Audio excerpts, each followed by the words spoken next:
6 albums. Yeah. That was a good year for me. When I was going through this, I go, damn. Oh, sorry. All right, everybody, and welcome to another episode of the Black Spinner Music Podcast. Once again, it is a Wednesday, and we are going to be doing our top 10 plus 5 honorable mentions for most of us. Today we have a big panel with us today. Today we have Jerry Soupy with us for the BS Sessions with Mark and Jerry. And we also have Mark Alden Taylor from the BS Sessions with Mark and Jerry, and also from the Freeform Rock podcast, and also from the Metal Station on Tuesdays at 7 p.m. Central Time. Fantastic show. He's the Apollo Creed. Man, he's had so many nicknames and so many shows. So many shows, right? I'm not Ken Mills. He's like the Phil Collins of 1986. All right. The Count of Monte Cristo. Yeah. And also joining us for the first time at Black Spinner Circle, let's welcome Charles Trainer, first time here. How's it going, Charles? Good. Professional guest. Got a great shirt. Guest. You're kind of like a regular. You're not like a guest on the shows. Yeah, really. You got like 4 or 5 freeforms in a row coming up. The Ed McMahon of the Freeform and Mark. Yeah, he's been on like every episode of the BS for a long time now. I know that is correct, sir. Righto. And also, we've got resident Black Spinner Circle podcaster with us, Al Horta. He's also from the Be Cool or Be Podcast Out. It's a fantastic page on YouTube. Fantastic page. All right, guys. Today, we are going to be doing our top 10 albums of 1986 plus our 5 honorable mentions. But before we go any further, we always do the pop culture for that year. So, in 1986, who won the World Series in 86? I can't say because we were talking about it earlier. Mets.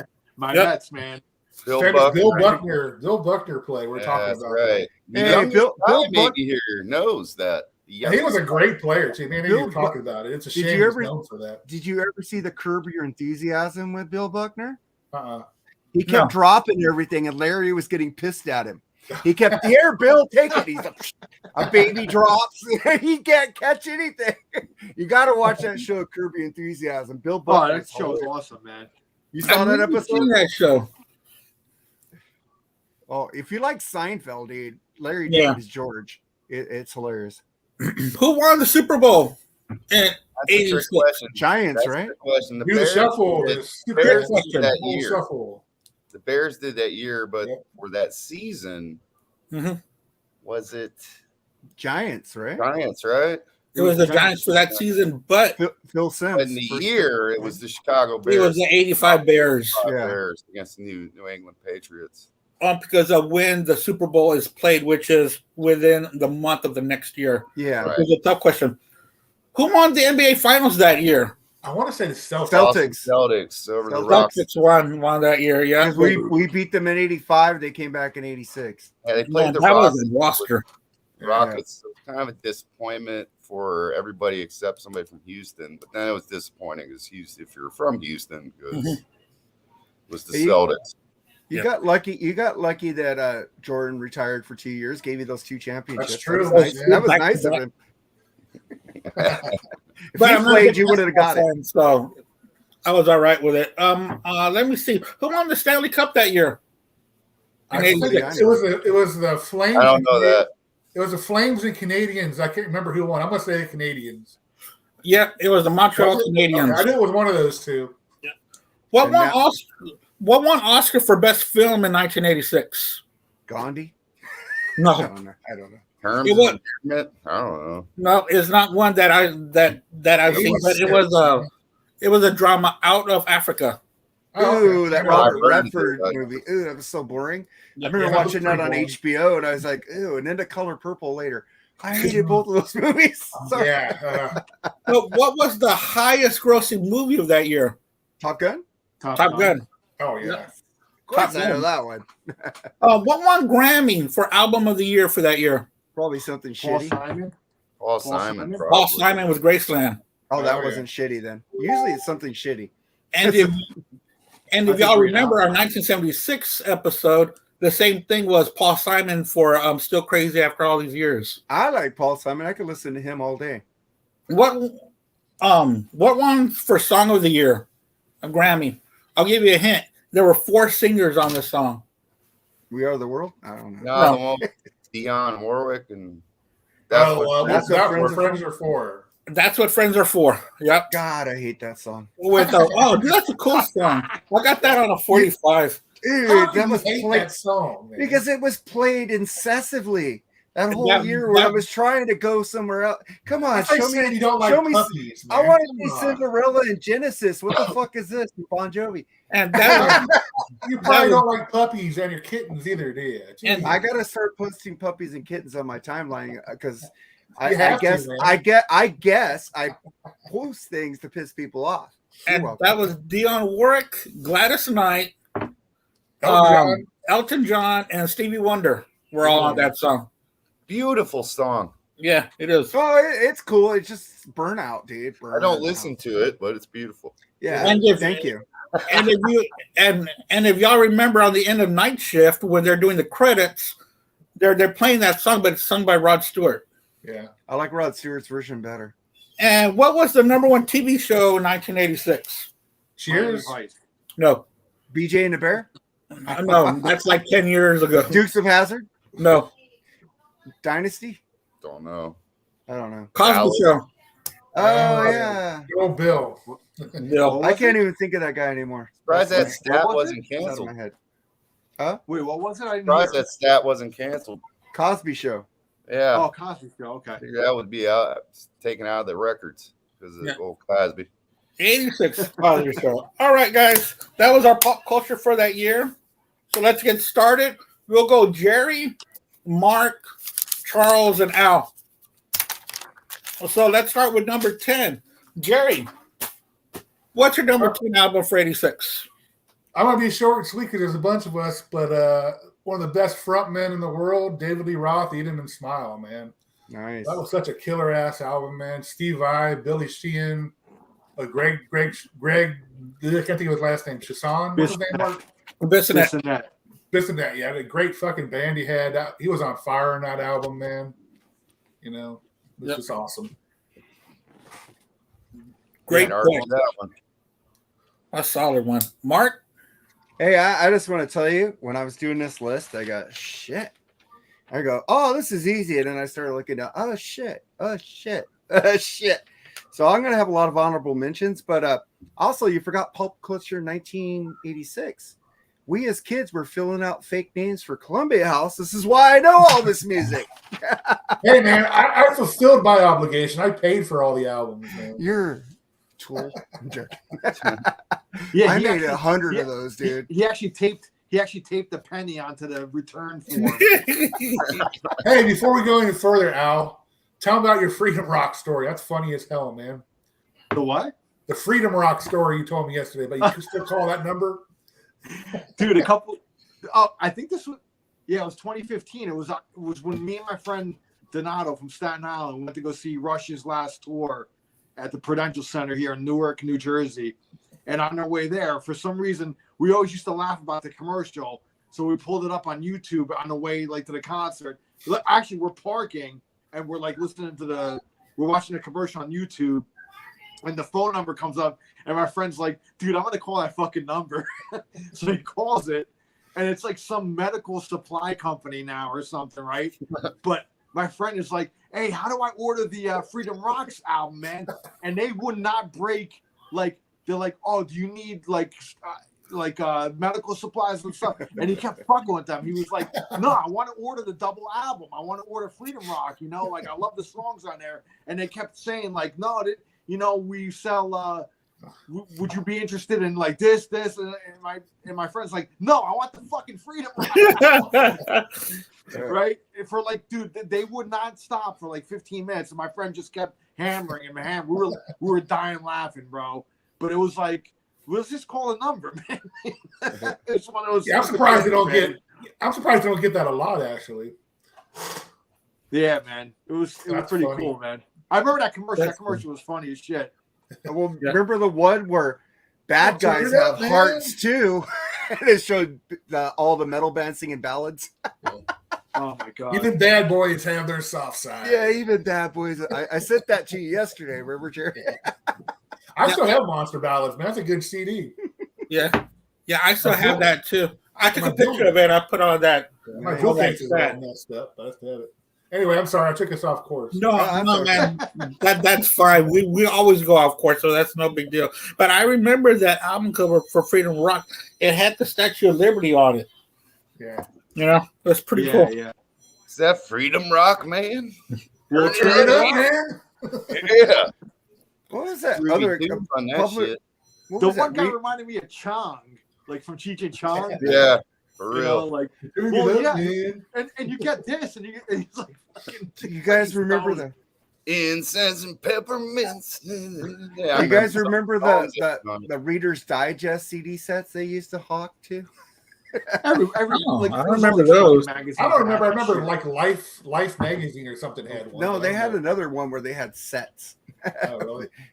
Get this whole 10 CD set for the low price of $19.99. You know, Yeah, that I Freedom Rock commercial was. I think it was Time Life. Yeah, Time Life was Yeah, doing Time it. Life, that's right. Yeah, Time Life.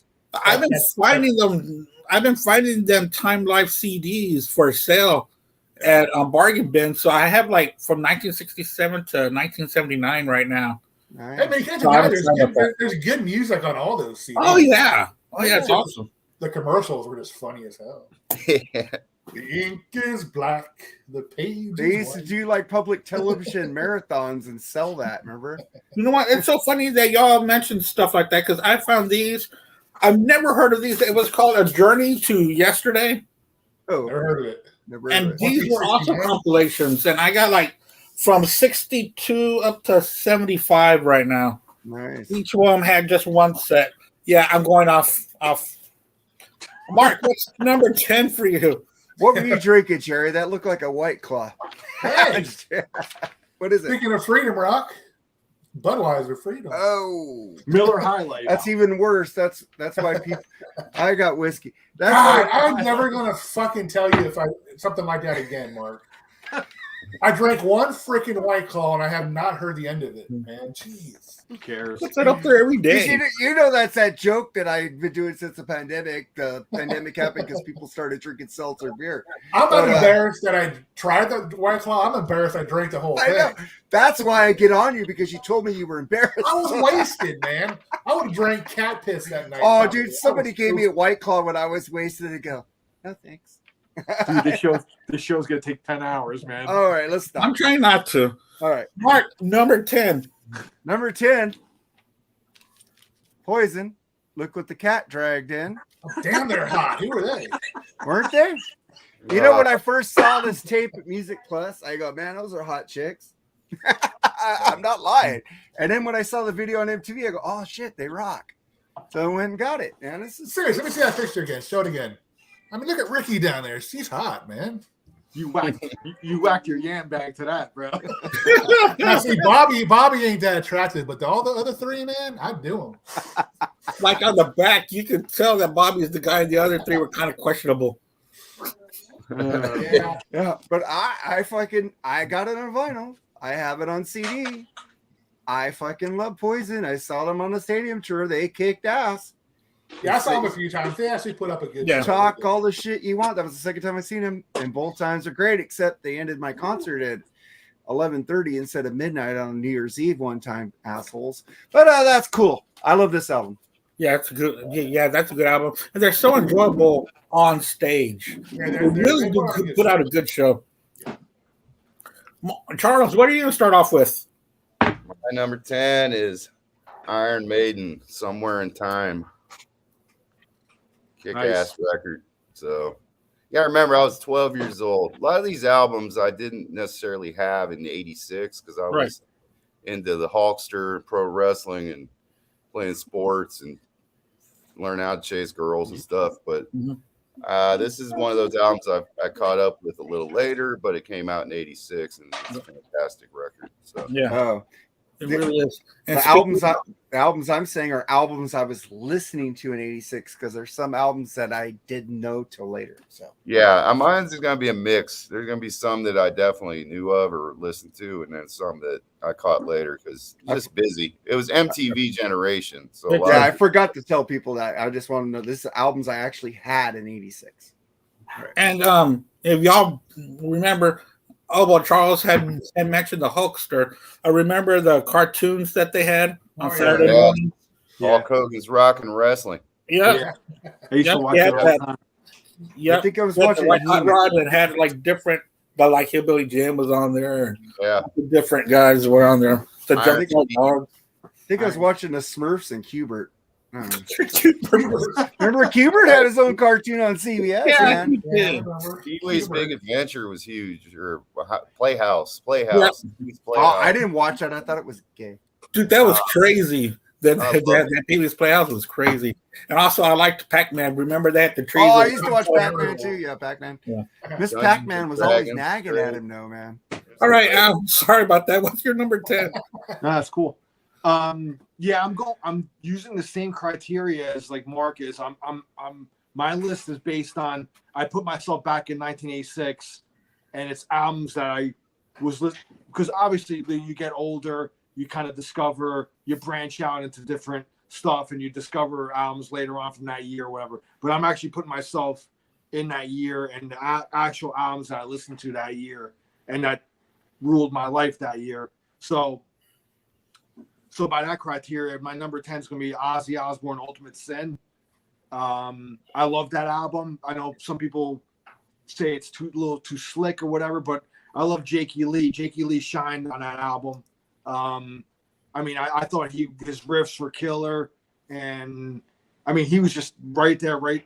To me, he was like right a little step below Randy for me, you know, but, I mean, he was just as innovative, in my opinion. He doesn't get the credit he deserves, actually, because he was pretty innovative on a lot of techniques that he used and stuff. And he was one of the guitar heroes of the 80s for me, man. And I love Ultimate Sin. I spun that album a lot in '86. So that's going to be my number 10. My number 10, I'm going to start this off with the first concert I ever saw. It was in '87 when they came to town, but the album came out in '86. It was the first band I ever saw. They were the opener that day. Cinderella's Night Songs. They toured this album, so of course, you know, after going to my first concert, I had to go get the cassette and I had to listen to it. And the songs on here were just great, man. Night Song, Shake Me, Nobody's Fool. Nothing for Nothing, and then on side 2, Hell on Wheels, Somebody Save Me, which I think Somebody Save Me was the first single off of this, right? I think so, yeah. Yeah. It was a pretty heavy album too, man. Yeah. And why does everybody make fun of the cover? It doesn't look any worse than that Poison malarkey that they look more like Men than Poison do if you look at it. I don't think the cover. They look like Rat in the old days. They don't look like they're girls. Cinderella was a little heavier. They were a little heavier than Poison. At least that first album was a lot heavier than Poison. Yes, it's their heaviest album. I would say they went all bluesy a little bit. Like that's Kiefer's voice is blues, man. I love Long Cold Winter. Yeah, the blues rock is what he turned into. Which is fine, but man, that was a really good album. You know, B12 and the videos coming out. That's the first concert you saw, Andy? Huh? That's the first concert you saw? Yeah, the very first concert. Who did they open for? I'll tell you later. It wasn't Bon Jovi? I don't know. I'll find out later. He'll tell you later. Oh, tell me later. Secret. Smell me later. Oh, I know what because there's something else coming on. So okay, I get it. So Jerry, what's your number 9? My number 9 is the third album from this awesome band. It took a while for them to come out with it, but Tom Scholz rules, man. Third Stage, Boston, man. Great album. It's like another solid. I mean, there's like their first 3 albums, man, from first to last song are just amazing. There's not a bad song on any one of them, I don't think. But I freaking love Holly Ann. I think that's one of the most beautiful songs ever written. I love Brad, man. What a fucking voice, man. Yeah. I was fortunate enough to see him on that tour. Night Ranger opened up for him, and it was a really good show. Nice. But man, it was, I love that album today. It still sounds great. It still sounds fresh to me. Yeah. Just Tom Scholz is just amazing, dude. He's just awesome. And in fact, we did a drop the needle on that with Will Toth on Friday night. I saw that. Yeah. He wanted to do it, and he gave me a choice of 3 different albums. And I chose Third Stage because Third Stage, I really didn't listen to it that much. So I said, let's listen to that, and let's see if I'm going to put it on my 86 show. So that was one of the reasons why I said let's go with that one. Good pick there, Jerry. Mark, what's your number 9? Number 9 is a band I've loved and I still love, and I love to this day. Depeche Mode, Black Celebration. Ooh. This is my favorite album by Depeche Mode. This is like their darkest album with freaking Dressed in Black. Here is a House, Stripped, Question of Time, Black Celebration, Fly on the Windscreen, Question of Lust, Sometimes. This album is fucking classic. And if you don't like Depeche Mode, you better find out, because this album rules. Oh God, here we go. I'm gonna get shit for this one. The lectures are coming. The lectures. I don't lecture. I just give points. At least it wasn't New Order. Ah, fuck you. I didn't think they had an album in '86. Did they have an album? No, man. I didn't see it. Or bad English, or I played Bad English last night on the show, bitches. of course. Yeah, he did. I remember. I was listening. Heaven is a Something 4-letter you word. did. When I see you smile. See, I love that Depeche Yeah. Mode. What I a love that lovely song. I love that Depeche Mode album, but I didn't get into them until later, so it wasn't on my radar. That's why I didn't choose it. I had the best alternative station back then, and I think it's national. KROQ 106.7. K-Rock. K-Rock. Yep. Mhm. They got me into all this stuff. So I had KLOS, KBT I think was gone by then, and then KLOS and K-Rock were my stations. I went back and forth. Yeah, I got a couple of Depeche Modes on cassette. I've even got the Depeche Mode double live, the 101. Nice, that's a good one. Yeah, it really is. All right, Charles, what's your number 9? My number 9 had a dub of it. Definitely a little bit outside the box for us rockers and headbangers, but it was huge to me. Janet Jackson, Control. Great album, man. Loved it, still do. So many dang good songs on that album, and Miss Jackson, if you're nasty. that's right. Huge Janet Jackson fan. I like it now, but back then I hated it. Yeah, I'm the same way. I like it much better now. Yeah, I like it much better. I like Rhythm Nation better though. Yeah, but the thing with Control, I was reading into it not too long ago. She co-wrote most of the songs, and she wrote all the synth parts herself. So she wasn't just the mouthpiece for it. She was really deep into making this album with Jimmy Jam and Terry. And she also, the next got album, she wrote the On guitar riff. Rhythm Nation, she came up with the riff for Black Hat. Yeah. I was just about to say that. But Yeah, so she's just like Michael. They a lot of people. people would say Michael couldn't do this, couldn't do that. He would basically sing all the song parts and hum it and have somebody transcribe it, which is, again, that's a even different kind of musical talent right there, where you can just envision all the song in your head, and you don't know how to play it, but you know how to vocalize it. Yeah. Still something incredible. So similar. I did watch the videos because she was hot. She was gorgeous, Yeah. man. Back then. So I didn't hear she for the had music. abs, man. Man, her abs were Yes. just sexy as hell, man. And she really did make a lot of really good complete albums with that one. Even Janet was a good one too. Yeah, I would It's agree. good stuff. In '93, I think is when that one came out. Yeah.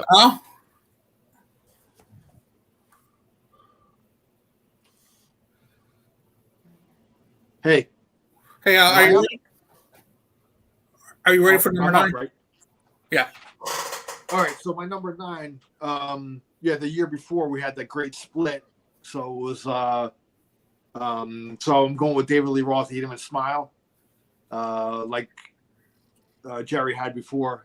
Great album. I listened to that album a lot that year, and killer playing on that, man. And Dave was still Dave. You know, he was still pretty much on top. So that's my number 9. I'm going with that. Good one. Yeah, and Blaze donut and a bottle of something to go. Video. Great videos, man. Yeah. Always so entertaining with his videos.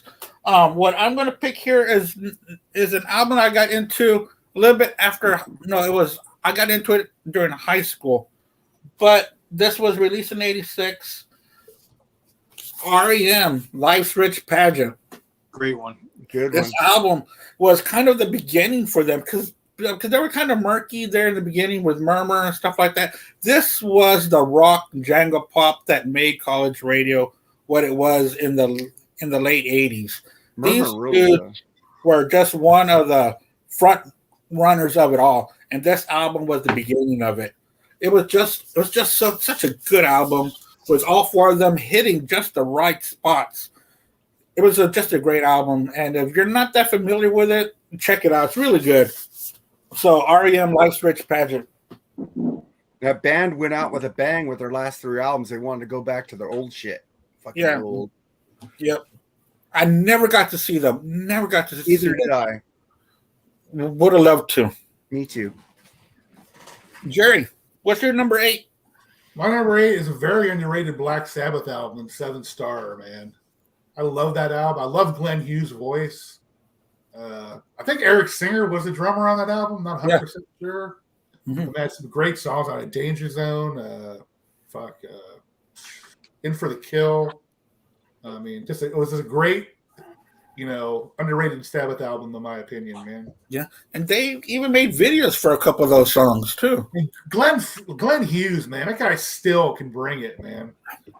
Guy's got an amazing voice, and he hasn't lost a beat, man. He's a freak, man. Yeah. Incredible singer. Yeah, he really is, and he's that rocker, man, that puts his whole life into it. Mark, what's your number 8? Invisible Touch, Genesis. This is a killer pop album, but it's like a progressive album at the same time. With you got like Invisible Touch, but then you got Tonight is like a progressive jam. Mm-hmm. And then you go to In Too Deep, the ballad, Land of Confusion, pop, great video by the way. And then you get into the best song ever, Domino Part 1, and The Glow of the Night, Part 2, The Last Domino. Fucking great fucking album. It's like progressive pop. It's like nobody did this. I've never heard anybody do a progressive songs with a pop album. This fucking album rules. Genius. Do you mean best song ever for them or ever? Best song for them to me is fucking the Domino, dude. I can roll with it. Dominoes is I blast that shit in the car and play it a million times when it comes on. Charles, what's your number 8? Great pick on that Genesis.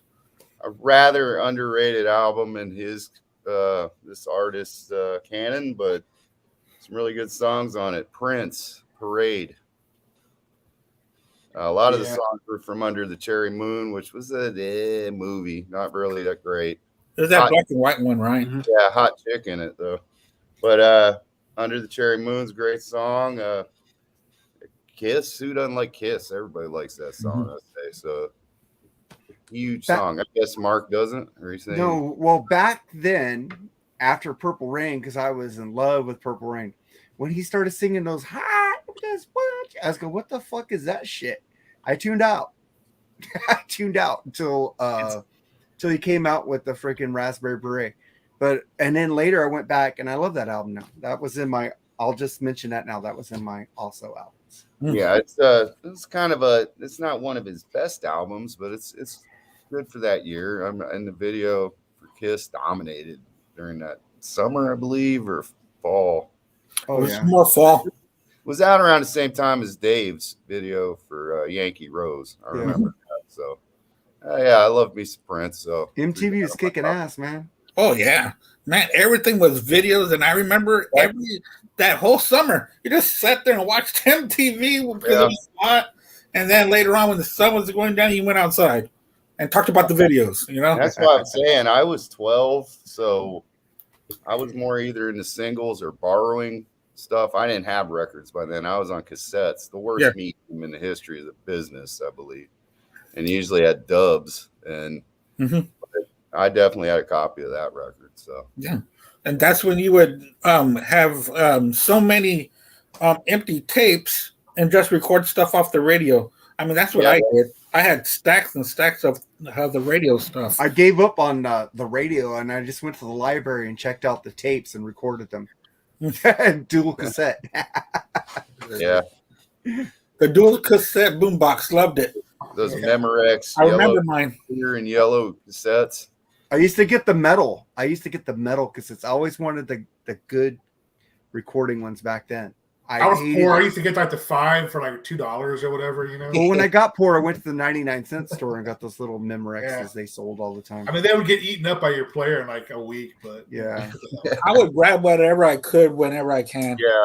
So I would have different brands. No, I would tell my mom I need the Maxell metal. I'd say go to Tower Records. She'd buy me a pack. Yeah. She'd buy me a pack of that and a CD or a tape. Yeah, I felt privileged when I had a Memorex. Yeah, Memorex is like, but TDK became my go-to one. TDK, yeah. Right now, I got a bunch of Stone I haven't opened up yet. Yep. Yeah. What's going on, Al? What do you got in your number 8? So 1986, I was starting high school. So I was a freshman going into 9th grade. And that year, I really started getting more into like heavier music, particularly thrash and stuff like that. So so my number 8 is going to be Megadeth Peace Sells. I played the shit out of that cassette. Obviously, the opening, Peace Sells, not the opening track. That's Wake Up Dead. But Peace Sells with the opening bass line. Yeah. Kind of became the staple for MTV News then. Used to hear the opening bass line on MTV News. Right. Anyway, like that album was one of the big albums of, 86. 86 was a big year for thrash. So that definitely, you're going to hear more about some other ones later on the list, obviously. But Megadeth Peace Sells, dude, that was in heavy rotation that year. So, loved it. I didn't put it in there because I didn't get into Megadeth until later on. But I made a playlist of 1986 albums that I found interesting, and I started to do that in the middle of last week. And every time a song came out from that album, it was fucking badass songs, man, on that album. Really good stuff. Yeah, again, like I'm picking albums that I really, really listened to that year. Like, Mark picked A Black Celebration by Depeche Mode. I love that album, but they didn't come on my radar until the following year. A friend of mine had introduced me to them, and so I didn't get Black Celebration until like later on. So, I mean, if like we did a list. Remember we did the list 1976 albums. Yeah. I mean, obviously I was only 4 years old, so I wasn't listening to those albums that year. Yeah. You go back, you're gonna pick your favorites from that year because you got into them later on. This, by 1986, I'm in full on. I'm buying my own music. I'm going into high school, and I'm at the age where I'm coming of age and all that stuff. So, this is the criteria I went with. So, I mean, I love Depeche Mode. I like Prince, Purple Rain, but I kind of fell off on him with the Parade because I didn't get it at that time. But I mean, I can go back to that album now and enjoy it. Things like that. So this is my criteria. I'm picking albums that really, really were like in my life that year. So exactly. Peace Sells was in heavy rotation. I mean, I love that album. I was constantly playing it. So that's my number 8. Okay. Yeah. We all did a different criteria, and that's what's really good about doing this. It's just so different. So I kind of mix and match, kind of like Charles did. This album, my number 8, has already been spoken about, but I'm going to talk about it too. Poison, Look What the Cat Dragged In. I remember when that single, I Won't Forget You, came out. My buddy across the street bought the cassette, and we would hang out on Friday and Saturday nights on each other's porch, drinking Cokes and just playing different cassettes. And this was played a lot during that summer. So it's always been special to me. And not only special, man, the songs are great. Cry Tough, I Want Action, I Won't Forget You. Look What the Cat Dragged In. Side 2 starts off with Talk Dirty to Me. And when I heard this a couple of weeks ago, the last 2 tracks on side 2, like number 1 Bad Boy and Let Me Go to the Show, really cool tracks, man. Oh yeah. Number 1 Bad Boy is actually not a bad song, actually. Hey, Andy, when you got that cassette, I think that was one of the first ones that had the clear. It looked cool. It had the clear case and had the clear cassette case. It was like you could see through it. Yeah, I remember that. I thought that was so bitching back then. I was like, look at this. The cassette case is not black. Yeah. It's like clear. You could see all the way through it. Yeah. And the cassette was like clear too. And that was like, I would start buying cassettes just for that. Because Warner Brothers did that first. And I was like, that was in the Capitol. Because the Capitol and Enigma did that second. About the Columbia House ones. They always gave you I know. White You'd have those red bars. Yeah, and you never had bars. No, you never had liner notes. You just had the cover. Yeah, it was so minimal. It was all minimal. Yeah. And then Mark, baseball man, Aaron Judge just hit his 61st. Tying record. Oh, fantastic! Good for him. Wow. Good for him. Good for him. I'm pretty sure we'll see the replay. He's a great player. Yeah. Hold on to that ball, whoever has it. Don't give it up. Yeah, no shit. Judge just hit his 61st home run. Yeah. We're just talking about that. I just said it. So that's what we're talking about. All right, Jerry. And congratulations, Aaron Judge. Yes. Jerry, what's your number 7? Number 7 is a guy that I'm hoping to see next year on tour. I thought he was actually in Genesis when they had their best years. Peter Gabriel's So. I mean, that's a great album. Red Rain, Sledgehammer, In Your Eyes. I mean, that's just a legendary tune right there. Big Time. I mean, dude, Sledgehammer was like fucking the summer hit that year, man. And dude, the freaking great Phil Levin on bass, man, what the hell is that thing he plays? It's just amazing. Tony Levin. Tony Levin, that's it. Yeah, that thing he plays. Yeah, he plays the stick. The Chapman stick. That's it. Yeah, Chapman stick. Amazing player. He did I think he did all the bass lines, the momentary lapse of reason too. Charles Trainer right here. It kind of looks like him a little bit. Yeah, he does a little bit. Yeah. But man, I love Peter Gabriel. I'm hoping he's supposedly going on tour next year, and I'm hoping to see him. So, that's my number 8. Yeah, 8 or 7. I want to see. He's on my bucket list too. I've never seen him. So yeah. And of course it's got the Kate Bush song, and we won't talk about that one. Funny. Mark, what's your number 7? My number 7. You guys already talked about this. If I could pick it up, Daily Roth, Eat 'Em and Smile. Yeah. And it's cool. I have all my top 10 on vinyl. And I got this. I just put on my vinyl. I just put on my vinyl in alphabetical order, and I'm not going to take them out ever again. Well, I leave little slots so I know where they went. I pull out a record that was next to it. I don't have the page. I just shove them back in. Dude, I pulled out a record next to it so I know where it goes. That's a good idea because sometimes I'm too lazy to put them up until there's a stack. Yeah, I was like, I might as well, and it takes me the longest time to put stuff back. But I like to remember to start putting stuff back up after shows. Yeah. So what is your number 7, Charles? I want to hear this and I'm going to go pee. This is probably one of the greatest albums of its genre. It has to be a Hall of Fame type album. Run DMC, Raising Hell. It's a good album. I like it. I'll be right back. My Adidas is tricky.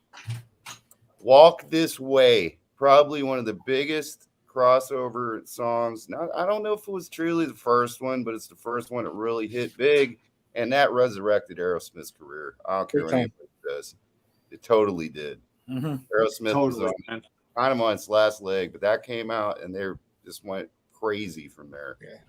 I would say the first crossover was probably Blondie, I think, with Rapture, I think. That was pretty new back. That was pretty much her, though. I mean, yeah, but it was a mixed rap. Yeah, okay. Yeah. I think he's talking about collaboration. Though. Gotcha. Right. All right. Right. I don't know if it was truly it might have been. I know it was the biggest impact. Like, it was everywhere. That video was all over the place. Mm-hmm. And I'm telling you, that relaunched Aerosmith's career. It did. Yeah. Big time. And did that come out between Done with Mirrors and Permanent Vacation, right? Yes. Yep. Because Permanent Vacation was a huge success because of that video. Yeah. Oh, yeah. You know? It was huge. Yeah. Mega. But I mean, their tracks on their own is phenomenal. It's one of the hip-hop albums ever, I would say. So. And what was fun about that was the samples. It was rock samples, you know? Yeah. It was fantastic. They had the drums, the lead guitars, and the rap into it. It was great, man. Yeah. Good stuff. Al, what's your number 7? So these guys, I saw them on MTV for the first time, and in the middle of like all the spandex and the hairspray and all that, and these guys come out jamming in like jeans and t-shirts, and it's Tesla, Mechanical Resonance, and I fell in love with them, man.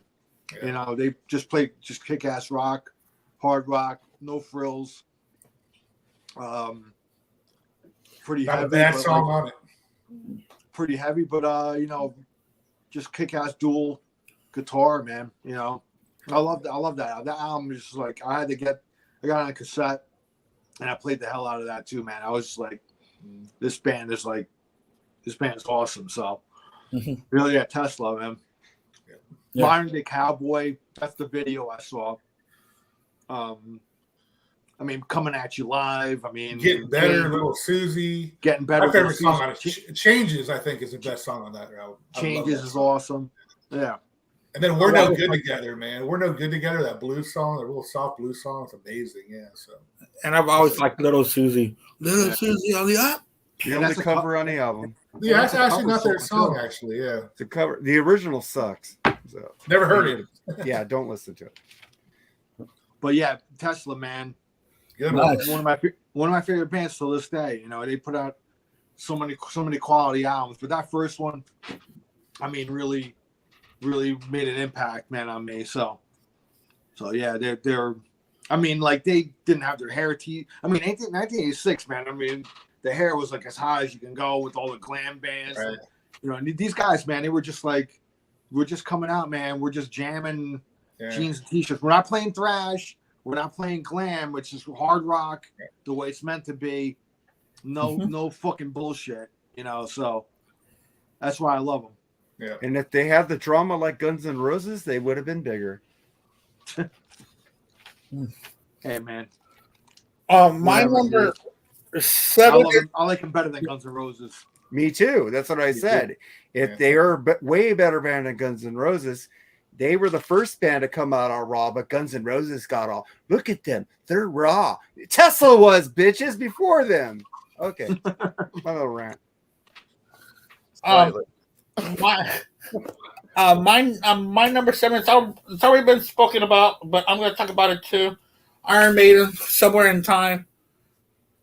This one here, this was kind of, to me, in my opinion, this was their beginning, especially on side 2. This was going to be the beginning of their prog metal, especially with songs like The Loneliness of the Long Distance Runner and Stranger in the Strange Land and Alexander the Great. Side 1 and side 2 are completely different because side 1 was a little bit more, you know, a hard rock metal. Side 2 was prog metal, which was what they took the next. They let Adrian Smith write a bunch of songs on that album too. That's why it sounded a little different than their past songs. Mm-hmm. But yeah, it's a great album. And again, just like they keep on doing, even to this day, they sounded different than everybody else. That they stuck to their guns, and Maiden always goes their own route. They didn't try to play, you know, or change for what was the landscape of music at that time. So somewhere Yeah, people got on him for using synthesizers, but I never had a problem with that. I It mean, was low in the mix. Yeah, it was just for atmosphere. It wasn't the main focus of the song ever. No. It wasn't all Europe-y. Yeah, that's true. Euro trash. Yeah, you listen. Like I tell you guys, listen to the album before the final countdown. They ain't fucking keyboardy. They're fucking Deep Purple hard rock. Jerry, number 6. my number 6, actually, I never liked this band in '86. I didn't like them until like the mid '90s. Marco loved this one. Striper, To Hell with the Devil. Great musicians. I mean, great songs on it. I mean, To Hell with the Devil, Abyss, Calling on You, Free. I think that's on that. Just loaded with good metal tracks, man. I mean, Michael's sweet, dude. That guy has a voice, man. Yep. I'm telling you, like none others, you know. And people got on him because they were like taboo because they were like a religious type of band back then. But I never had a problem with that, man. I never did either. You play good music, man, and you know I'll listen to it. So, and they were acquiring taste for me, and I'm glad I got into them because man, they got some great albums. So yeah, I like that song honestly. Pretty songs, great ballad. It's on Monster Ballads, by the way. That's the one song I don't like by them. I like every other song except honestly. I love it. It's too sticky sweet. And in fact, they're going to be in town Friday. They're going to be playing a whiskey, and I can't go. I'm pissed. So I might try to make it on Friday. I don't know, but they're playing with God dang it! No, Al, you need to go. They are one of the best shows I saw in 2013. You need to see them live. They are amazing. I saw them with their last tour with Timothy Gaines, but the new guy is really good from Firehouse.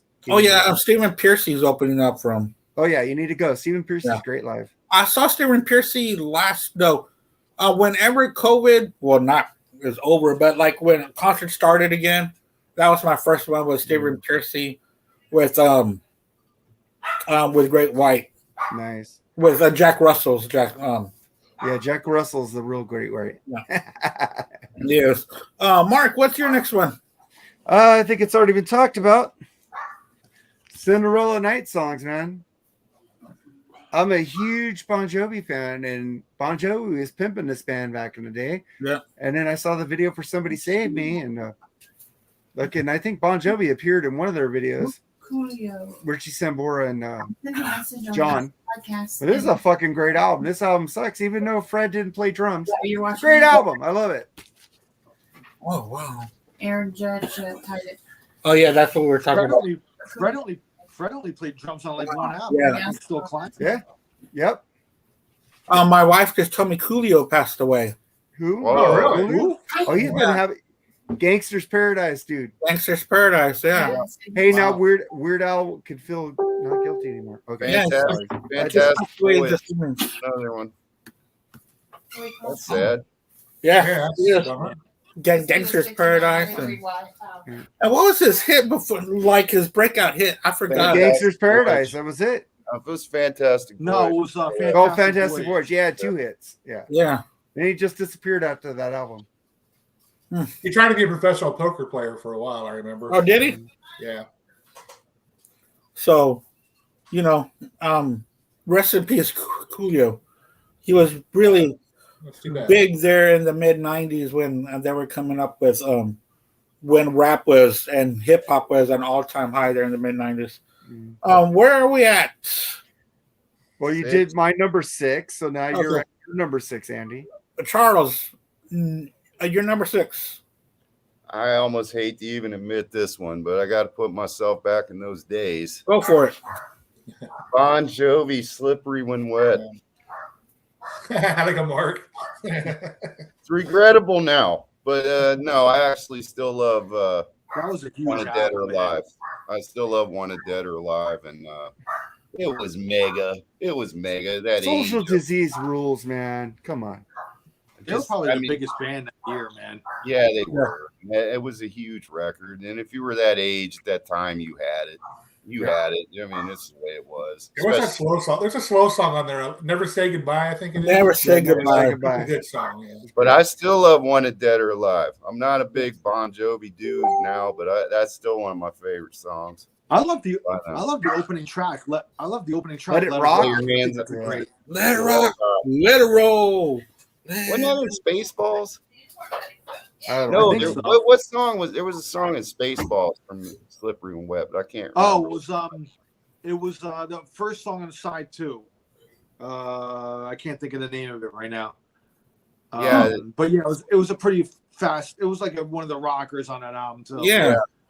It's when you met Barf in the or whatever his name was, Barf. John Candy. Barf. Yeah, Barf. But that was his name. Winnebago. Yeah, Flying Winnebago. great movie. Great. Oh movie. yeah, that's fantastic. That's still my favorite Mel Brooks, even better than Blazing Saddles to me. I love Spaceballs. I don't know, but I think Blazing Saddles is. I think Young Frankenstein is his best. Yeah, that was movie. good too. Oh my god. All right, go ahead. And also, the history of the world. History of the World, that was great too. That was Yeah. They're making a series of that one. Oh, really? Yep. Huh. The great Mel Madeline Brooks doing Kahn, may she rest in peace. Yeah. But I used to have a crush on Madeline Kahn. Me too. Oh yeah. She was beautiful. Oh, what's your next one? Number 6. So this is the other half of the great split of 1985. So 1986, my brother and I, we were down at the Jersey Shore, the boardwalk, and they used to have these games where you spin the wheel and try to win an album. And my brother played, and he got this cassette, and we played the hell out of it. It was Van Halen 5150.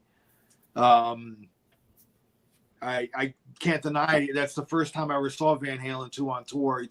My older brother took me to that tour. We were supposed to go see 1984 tour, and he couldn't get tickets. And I still get pissed at him to this day that I didn't get to go to that tour. But, Sammy came in, and I'm not going to deny it's a great album, dude. And I played the hell out of it back in the day. Nowadays, not so much. I mean, it hasn't aged all that well with me.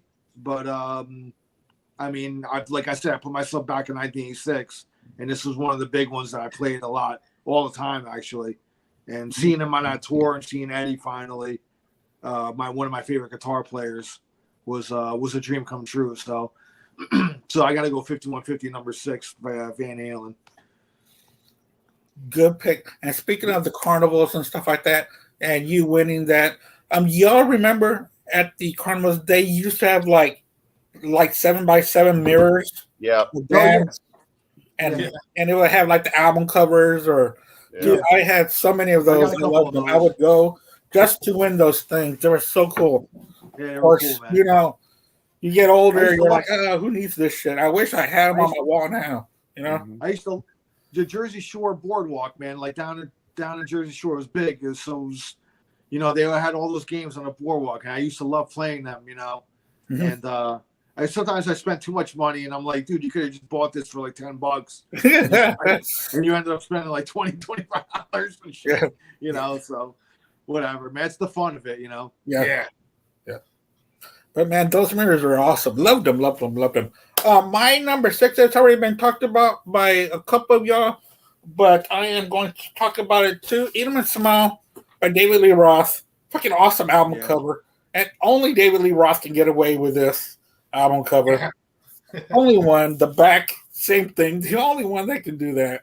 The songs on here, Yankee Rose, Shy Boy, Going Crazy is a great track, Tobacco Road. And the reason why it's not that much higher was because sometimes David Lee Roth had that he had to be a showman and get away from the rock and do a little bit of a song that just would get on my nerves, I'm like, that's life. It would have been better a more rocking song. And he ends it with That's Life. So that's what knocked it down. I don't know. That's what I kind of liked about Dave, though, was the fact that he would go offbeat and do something like that. I mean, Van Halen did it too, man. Look on Diver Down. They did, Big Bad Bill of Sweet William Now with the jazzy. They went off the wall, and did, things like that. That's what, to me, set them apart from all those other bands, was the fact that they did kind of shit like that, kind of going off the beaten path. Not always hard rock. I understand, you want to hear him rock all the time, but I kind of like this take on a Sinatra song. You know what I mean? So it showed variety to me. That's what it comes down. I to. agree with you on that one, man. Oh, I love Happy Trails. I think I'm one of the few people like it just kind of shows the humor. It shows the Yeah. humor that they had and everything. So But if y'all remember the Van Halen show we did, I had Diver Dam towards the very bottom. Yeah. Because of that reason alone. Okay, guys. We are already halfway. Number five. One of my favorite heavy thrash, whatever you want to call it, bands from that era, Nuclear Assault, man. What the hell's the name of the album again? Oh. Surf Nicaragua. That's why Prince stuff, man. Did they have an album on Ace? Dude, this is killing me, man, because I'm forgetting show. I did that last night too on the show. Print your notes, I man. thought Be a it was professional. 85. Game over. Game was over. 85. That's it. Game over. I think that was 86. Okay. One, I hope it was. I don't remember, but Man, great I didn't songs think on they had Live an Suffer album. Die, Hanging the Pope. I mean, there's just some great tunes on it, man. Cool fucking thrash metal, dude. You know, I don't know what happened to them. I don't know if they're even still around, but they're still around. are they? I remember them Yeah, I in the think 80s. Metal Yeah. Mike sent me a whole thing on Nuclear Assault. yeah. I think they have new Yeah. albums. Yeah. I gotta check that one out because I know who they are, but I'm not familiar with them. Just like I've been telling you guys, I want to get more into thrash, you know, just to dip into that.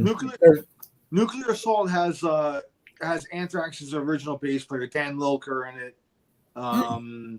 So yeah, I mean, like, no, they're definitely underrated.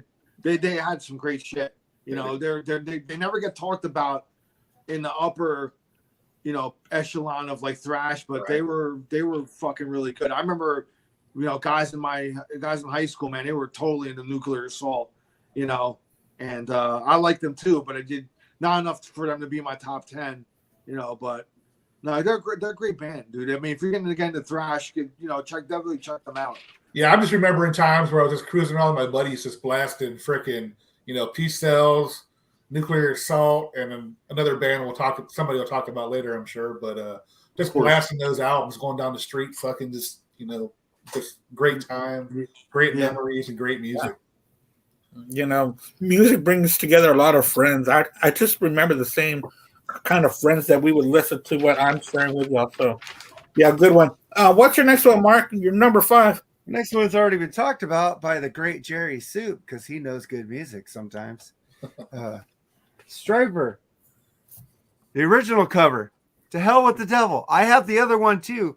I bought this from the great Dr. Fuck because I said I only had the black cover.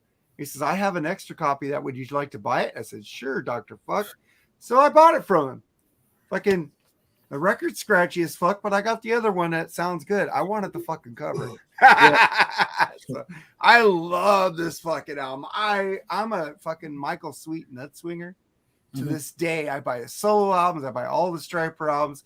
I buy any group, Iconic, anything that this motherfucker's in. Fucking Tracy Guns album, Sunbomb. I buy anything. I love fucking Michael Sweet. And it started with the album before this, but I love it. They're a band that, like, just, you know what, man? They keep getting better and better. Like, their last few albums are so killer, man. Oh, my God. You know, they get, and I slept on them all through the 80s. I didn't even really give them a chance. Me too. Yeah. But until I went to go see them live, like, back, like, a few years ago, they blew my head off, dude. That's why I was telling Andy, go to that fucking concert because I Andy, go was to that like, show, dude, 'cause I saw them in 2013. And I go, I fucking missed the fuck out. yeah, I missed out on them. God, they were amazing. That's a good one too. That's the one I got into first. Yeah. Soldiers Under Command. Soldiers Under Command was the one I got into, and then I went back to that one. And then this one came out. I bought it day of.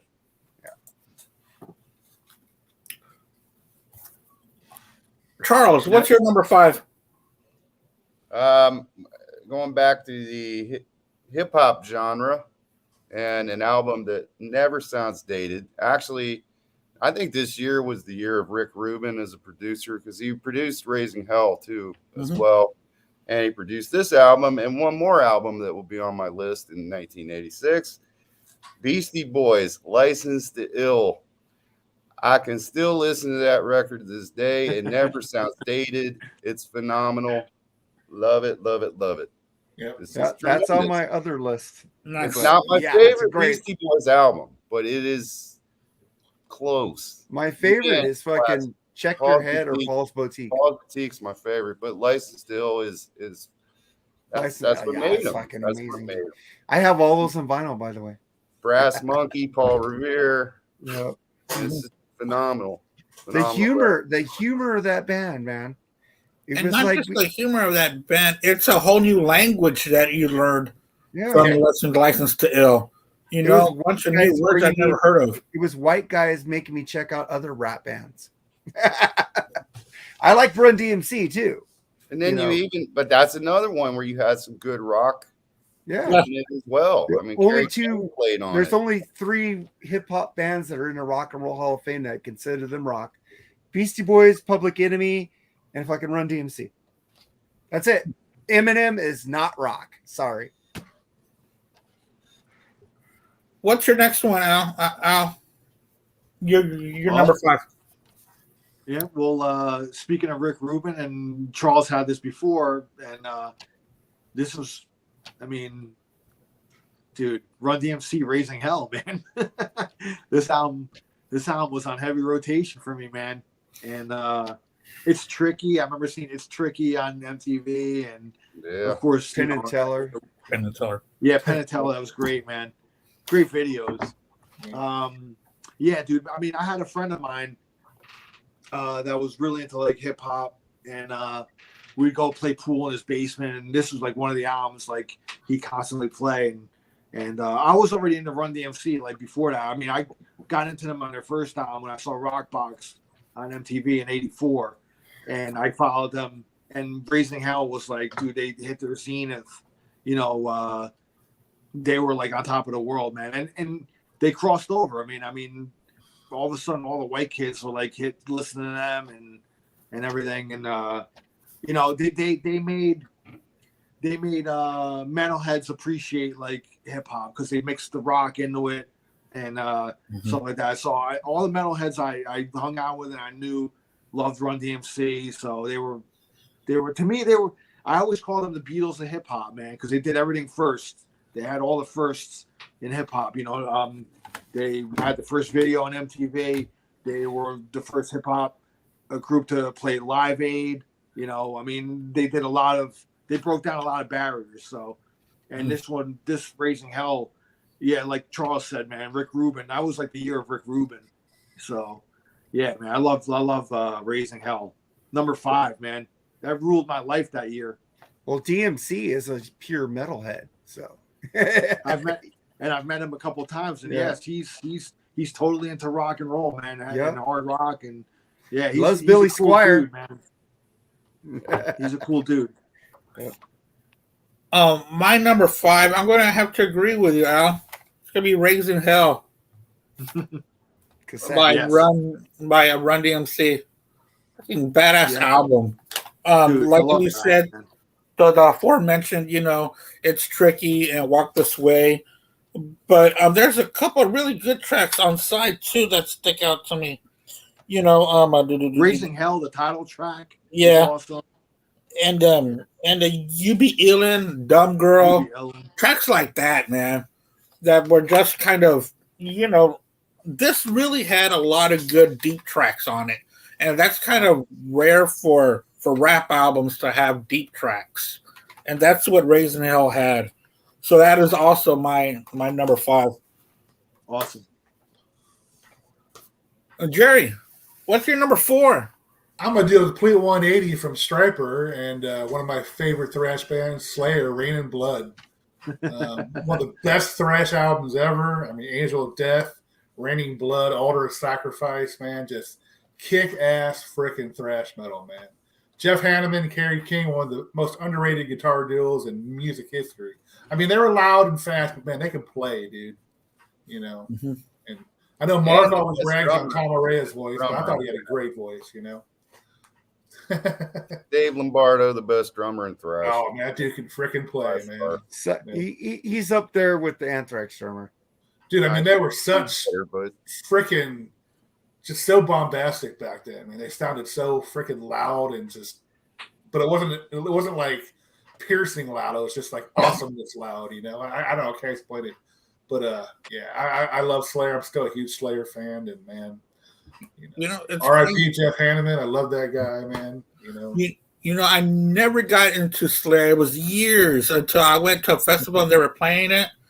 And I go, oh, well, I might as well just camp myself here. And Slayer came on. I was like, oh, my God. I've been missing so much because, I mean, they made me a fan just by me seeing them live. I thought they were amazing. I know Kerry King was like best. He was like one of the best friends with the Beastie Boys. Kerry King. I think Kerry King was in the video actually. Wasn't He played a guitar on a couple songs on that album. No Sleep Till Brooklyn. Played the solo on Yeah. Fight for Your Right to Party, and played the riff on No Sleep to Brooklyn. And this was also produced by Rick Rubin as well. Another. Yeah. When he wasn't lazy. Yeah, and I think Rick Rubin's even in the video for Fight for Your Right. Yeah, Rick he is, right? Yeah. Mm-hmm. All right. Mark, what's your number 4? Charles's favorite album of all time. 5150. And unlike Al, this album has never got old for me. I love this fucking album. I love the riffs. I love Inside. I love Good Enough. I even like the Hello Baby. No, I said no. I said the album hasn't aged well with me. I don't listen to it as much anymore. But back then I did. But okay, now, but I'm saying like, not it's so aged much. well for me. That's great for you. So yeah, I wasn't putting you down or anything. I'm just saying it aged. But why do they have this gay atlas on the cover? I never liked it. Because it's Hagar. Oh, thank you. Jesus. Suck on it, Charles. All right, that's my number 4. Hagar. 3. I mean, Of course. And I thought it'd be number 1 for you. No, there's something else that's number 1. Jerry probably already knows what it is. All right, Charles, what's your number 4? It was already covered, I believe, by Al. It was huge for me. I don't care if they say it's slick or not. Ultimate Sin, Ozzy. Fucking love it. Still love it. Don't give a shit if anybody, it's not hard enough or whatever. I love it. Absolutely phenomenal album. Fucking love it. Dude, his riffs are killer on that, man. I love it. I don't know why anybody'd ever come down on that record. It's great. I love Especially it. The title track is fucking heavy. Oh, man. Shot in the Dark. Probably because That's Shot in the Dark, man. And the video. It's probably the Ultimate Sin video The was chick hilarious. was hot, dude. In the video. Wasn't he like? Was he supposed to be like? Was he supposed to be like J.R. Ewing in the Ultimate Sin video? Yeah. That was I didn't cool. like Ozzy at that era, so that wasn't put on my albums. But I did watch the video for Ultimate Sin. I like the transformation of the chick. Yeah, that was hot. So. Plus Bob and Dweezil Zappa's in that video. Oh yeah, I remember he's in the car. Yeah, he's in there. Yeah. It's an awesome album. That's one of my favorite Ozzy albums, actually. So, dude, Killer Giants on there. That's like, oh my third track on there. That's a great song. I love that song now. It's a really good song. That's my favorite on that album. That's like the Diary of a Madman of like that album. You know, like epic and the epic songs. Yeah. All right, Al, what's your number? 4? Slayer. Yeah. Rain and Blood, man. The funny thing about this album is, I mean, I had to hide it, bringing it home because my parents were Catholic. So if they saw that album cover, they'd fucking have me exercised. They'd bring a priest in and like drown me in holy water or something. But it's funny, man. It's funny. It's one of the few albums I always make a joke about that you could fit it on the one side of a 60-minute album, 60-minute cassette, 30. So I had a cassette that had that album on one side, and on the other side I had Speak English or Die by SOD. They both fit. They both full albums fit on the 60-minute cassette, each side 30 minutes. So I was like, dude, I don't have to use up too much cassette for these albums, man. And it's one of those albums, dude. You got to listen. For me, at least, I got to listen to it from start to finish. It's like really, it's an epic. It's like one epic song, really, to me. Like broken up into bits. To me, it's just kind of like the way it flows, the album, it flows so well. I mean, listen, and it's over in like 29 minutes. It's over, but I mean, it doesn't even feel like 29 minutes. It feels like an epic, probably 40, 45 minute album. And then all of a sudden, it's like it's over. It's like, oh shit, man, you know. Let me flip it over and listen to Speak English or Die now. So, yeah, you know. I mean, the average was like 2.5 minutes on that album, I think, man. The average but, except for like Angel of Death was pretty long, but I mean, one of the great pillars of thrash that made me like, again, that year was like when I really, really got into heavy music, and that was like one of the pillars of the heaviness of, you know, that year. I mean, there was nothing heavier to me that year, at least. I mean, you can go underground metal and stuff like that and maybe find some things, you know, Possessed, things like that, you know, that were a little bit heavier. But Slayer I mean, Rick Rubin, the production on that album and everything, it just all came together on that album. And it was freaking phenomenal. I mean, the drum sound on there, I love. man, I'm telling you, it just hits you. Your ass. It's just amazing. You know, that double bass break in, you know, Angel of Death is just one of all the all-time great, you know, drum breaks. That should be up there with Phil Collins, In the Air Tonight. Yeah. All that shit, you know. I agree. Yeah. But number 4, man, Rain and Blood for me. The Mighty Slayer. Oh yeah. So Jerry had Rain and Blood at number 4. Yes. Al had Rain and Blood number 4. Mark had 5150 number 4. So I got 5150 at number 4. This album is fantastic. This is still fantastic, still to this day. You know, I love Sammy Hagar. Just that when Mark's getting battered for it on Facebook, I just like, oh, okay. Poor Mark. I just don't even respond. But I'm a big Sammy Hagar fan. Love him. I think to me, Van Halen might have not been the same if David Lee Roth would have stayed, because the music was changing at the time. So I think they went the correct route. This whole album's really good from beginning to end to me. I don't think there's a weak track on here at all. All the way from Good Enough down to the last track, even the title track. I love the title track of 5150, Dreams, and of course, Love Comes Walking In. There's so many good tracks on here. So I do like Summer Nights off that album. I do like that album. Everybody likes that because they think David Lee Roth wrote it. Well, I do not like any, but I will be respectful to the host of this show. Thank you, sir. Mark, not so much. But yeah, he'll give me shit. I don't care. I got the new Circle album pre-ordered, and I got the new Tom Petty live at the Fillmore. Hey Charles, I know I had it on my list too. You can give me shit about it too, but I mean, it's all right. I listened to it a lot that year, but I mean, like I said, it hasn't aged. I mean, for me, dude, nothing will ever touch the David Lee Roth era of Van Halen. Yeah, dude. no. I agree with you.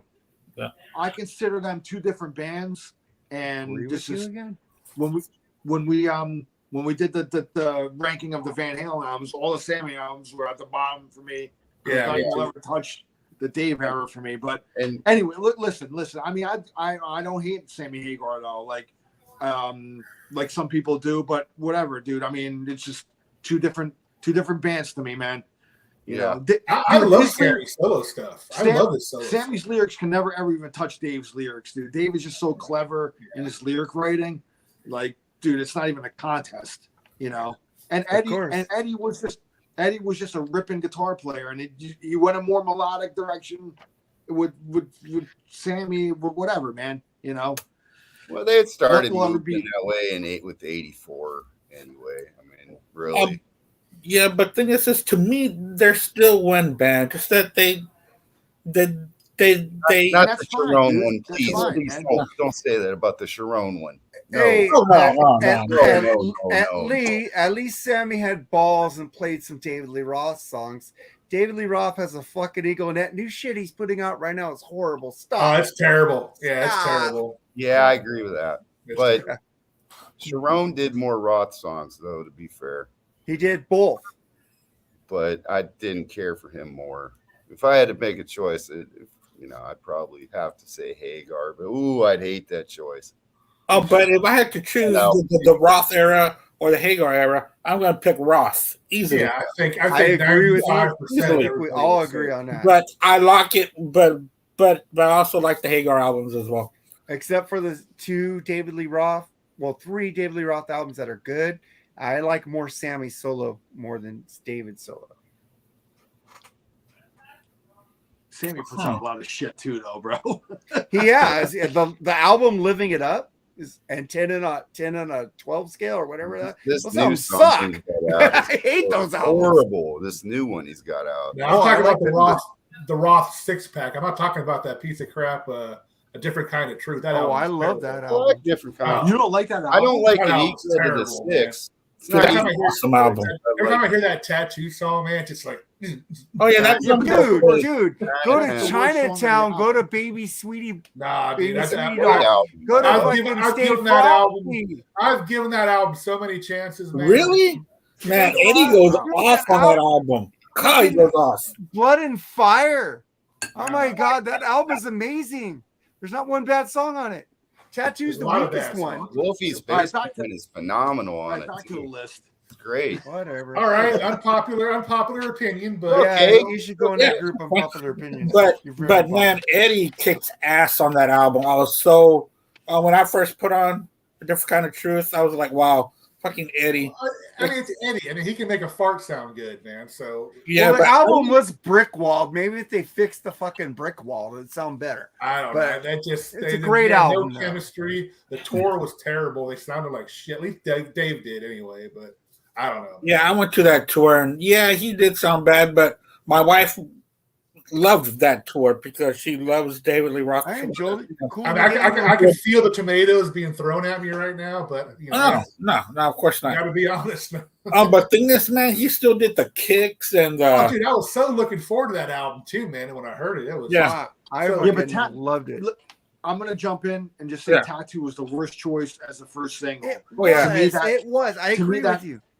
To me, that song killed the momentum of that album, man. that song just The best song on that album is As Is. I love That's my opinion. Chinatown. Chinatown's As fantastic. Is my Chinatown. favorite because it's got that little David Lee Roth speaking part in there, which he sounds. I'm not a homo, but he sounds sexy as fuck.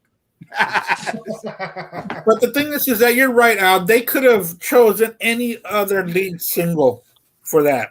Yeah, They- Tattoo was horrible. could've. Tattoo killed it for me for the album. I mean, I take that song off the album, and the album is all killer, no filler. But that Yeah. one Yeah. song, nah. Everybody was talking about the Stay Frosty song. I thought that song sucked. Boy, I man. love that I lyrics, like dude. Read those lyrics. It's fucking clever as I fuck feel it, lyrics. man. All right, But man. She's a Woman could have been a better track to lead it off, at least to have those old Van Halen like harmonies. But let's keep going on. Number 3, Jerry, what's your number 3? Now, number 3 is Tesla Mechanical Resonance, man. I mean, Al talked about it earlier, man. Not a bad song on it. Freaking, no fillers. Great. I mean, Tommy Scio, Jeff Hannon, is that his name? Yeah. Great freaking guitar duo. I mean, Brian Wheat, good bass player. Was it Troy Lakota as the drummer on that album? Yeah, Troy, look at it. Great And drummer. of course, Very true. freaking. They wanted to replace him on that album. You know that? The producer wanted to get a new drummer. I mean, Cover Idiotic. Queen, Too Late for Love, fucking just amazing songs we talked about earlier on that album. Modern Day Cowboy, Changes, Coming At You Live, We're No Good Together. I mean, just a fucking great album. Nice. What's your number 3, Mark? Jerry and Charles's favorite band of all time. Can you guess it, guys? Both of you? Great, no. It's got to be something I really don't. You have like. so many of our favorite bands, so I don't know. I don't hate Duran Duran. I don't hate Duran Duran either. Where do you get I hate Duran Duran? Because you always say when I piss you off Dude, you about ABBA. start it every day. You mention ABBA. You say, "Oh, you like ABBA and drink your freaking White Claw." I'm like, of course I'm going to get you back, man. I don't dislike Duran Duran at all. This I album just is saw them fucking live. produced by now. So did I. Hey, Produced by Nile Rodgers. ABBA, 400 million sold. Duran Duran, 100 million sold. Okay, go by the enough Backstreet said. Boys. Enough said. Sales don't mean They shit. sold 180 million. They sold more too. Fuck the Backstreet Boys. This is a fucking Nah, dude, killer album, dude. Don't think I don't like Duran Duran. I love a lot of their tunes. I'm just Fucking not, Notorious, nuts with them like you are. Skin Trade, Vertigo, Do the Demolition, Mi del Presidente. Fucking this album is fucking amazing. Dude, the Wedding album is an amazing fucking album. I don't like that album as much in as my this opinion. one. This is my favorite Duran Duran album besides Rio. And I don't that hate one's that. not because there's no Andy Taylor. The true Andy talent Taylor cover. is on this album. Why is he not on the The cover? He's Wedding not album. credited He's not on because the he video. left her in the middle of the recording. Yeah. Andy Taylor does play some guitar on this album. And Warren Cucurullo is the first album he came on with them to help them when Andy left. So there's two great guitarists on this album. Is that when he wanted to bang a gong with Robert Palmer? No, Yeah, that was well, him and John Taylor. No, Yeah, but because that was after. They got back together after Arcadia and Power Power Station. Power Yeah, Station was out in '86 because I would have put it out. on my album. 85. No, it was 85. 85. But if you see the video for Arcadia video, John Taylor comes out of the closet and they push him back in. So they were already getting back together at that time. It's a great I wondered fucking. what that meant. Huh? I'm just joking. I'm just making it All right, funny. I love that album. It's actually me and my wife agree on it. It's like our favorite. This and Rio are our favorite Duran Duran albums. All right. And I don't hate Duran Duran, so I don't know where that one came from. But I don't know. Well, what's your number 3, Charles? even I know why actually. Before I get in 3, because Yeah. of the hat Jerry's wearing. A great band, by the way. My number 3, we've already covered it. Everybody has Cinderella Night Songs. Fucking rock. Still can listen to it to this day. Absolutely. Somebody out there said it was overrated. I don't. Nah. No Who would way. say that's overrated? I don't want to say who. That's I'm all not- killer, no filler, man. Yeah. Phenomenal records. My favorite by them. I wish it had stayed in that vein more, though. But I don't mind the bluesy stuff later. But I love Long Cold Winter. Long Cold Winter is one of my favorite albums. That one and Heartbreak Station, I love both. Yeah, those they were albums. good, but I like the more metally Cinderella. Well, Still Climbing, then you would like more than those two. That was a real heavy album. Actually. Oh yeah, Still Climbing is real heavy. This one was, and plus I was going in 7th grade, going to the fair, Mhm. doing that kind of shit. It was just that reminds me of those days too. It was Yep. special days. Being the youngest guy on the panel here, I guess. So wish I was mid-30s like Jerry said. Yeah, I That said was me. mid-30s, early 40s is what I thought. I thought I said it was 35 or whatever. Okay, Mark too. I wish. That'd be nice. I said every time you dye your beard, you look like you're 35. Remember? Yeah. More Anton LaVey-ish every day. Yeah. All right, Al, what's your number 3? Iron Maiden, Somewhere in Time. Played the hell out of this, man. I had a friend of mine, Eddie. Ironically, his name's Eddie, and Iron Maiden was one of his favorite bands too. We both loved Iron Maiden. And I remember this was like probably Number of the Beast was the first album by them I ever heard, but then like I think this was the first album I bought because I listened to my brother's cassettes. But Somewhere in Time was the first one I bought on my own, and I did like the progressive direction. Being a Rush fan, I liked that they were going in a more progressive direction, longer songs. Yeah. But like Nickel McBrain, I mean, in the opening track, called Somewhere in Time, like his drums on there are insane, and he's only like a single kick drum player, and listen to like he's playing the kick drum like it's like a double bass almost. But like yeah, Alexander the Great. I mean, there's so many great songs on there. Loneliness of the Long Distance Runner. I mean, I played the shit out of this cassette, and I must have wore it out. I broke it, so that's how much I played it. And Maiden that year, like they were definitely my top 10. So I mean, they're number 3 here. So that album like ruled my world that year, man. So Somewhere in Time, baby. Nice. My number 3, it's already been spoken about, and I thought that there were going to be more for this album, but Invisible Touch by Genesis. This is like Mark was saying, it's a great mix. You know, the title track, Tonight. It's a longer pop song than what we're used to, but man, the ballads on here, you know, Throwing It All Away and Into Deep, great songs. And also, like Mark was saying, Domino, you know, that was something that they brought back with them as into the prog. So isn't there a song in there called The Brazilian as well or something? Yeah, the Brazilian instrumental. With the Brazilian. Yeah. And anything she does. You know, this really has a lot of really good tracks. And, you know, it was a number 1 album for them. It was a big hit, and rightfully so. It deserved it. Yeah, but the album version of Tonight is more progressive than the single version of it. Yes. Yeah. Yep, it lasts a little longer. And at this time, you know, Phil Collins was everywhere. And that was on a Miller beer commercial. Tonight. Yeah, Yep. it was. Miller. All right. Number 2. Iron Maiden, Somewhere in Time, man. I mean, that's just a great record. You didn't mention Heaven Can Wait and Stranger into Strangeland. Those are great tunes. And a friend of mine, Heaven Can Wait, man.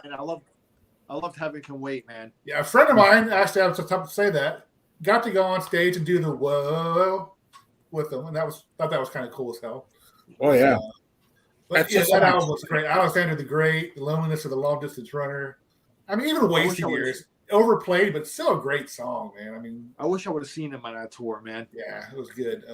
I mean, they were fresh off of Live After Death and Power Slave, man. They were on top of the world at that time, man. Like I said, a lot of people didn't like the synths, but I had no problem with it. I mean, it wasn't really heavy. Like Seventh Son was a lot heavier synth than Somewhere in Time, but that's such a fucking great record, man.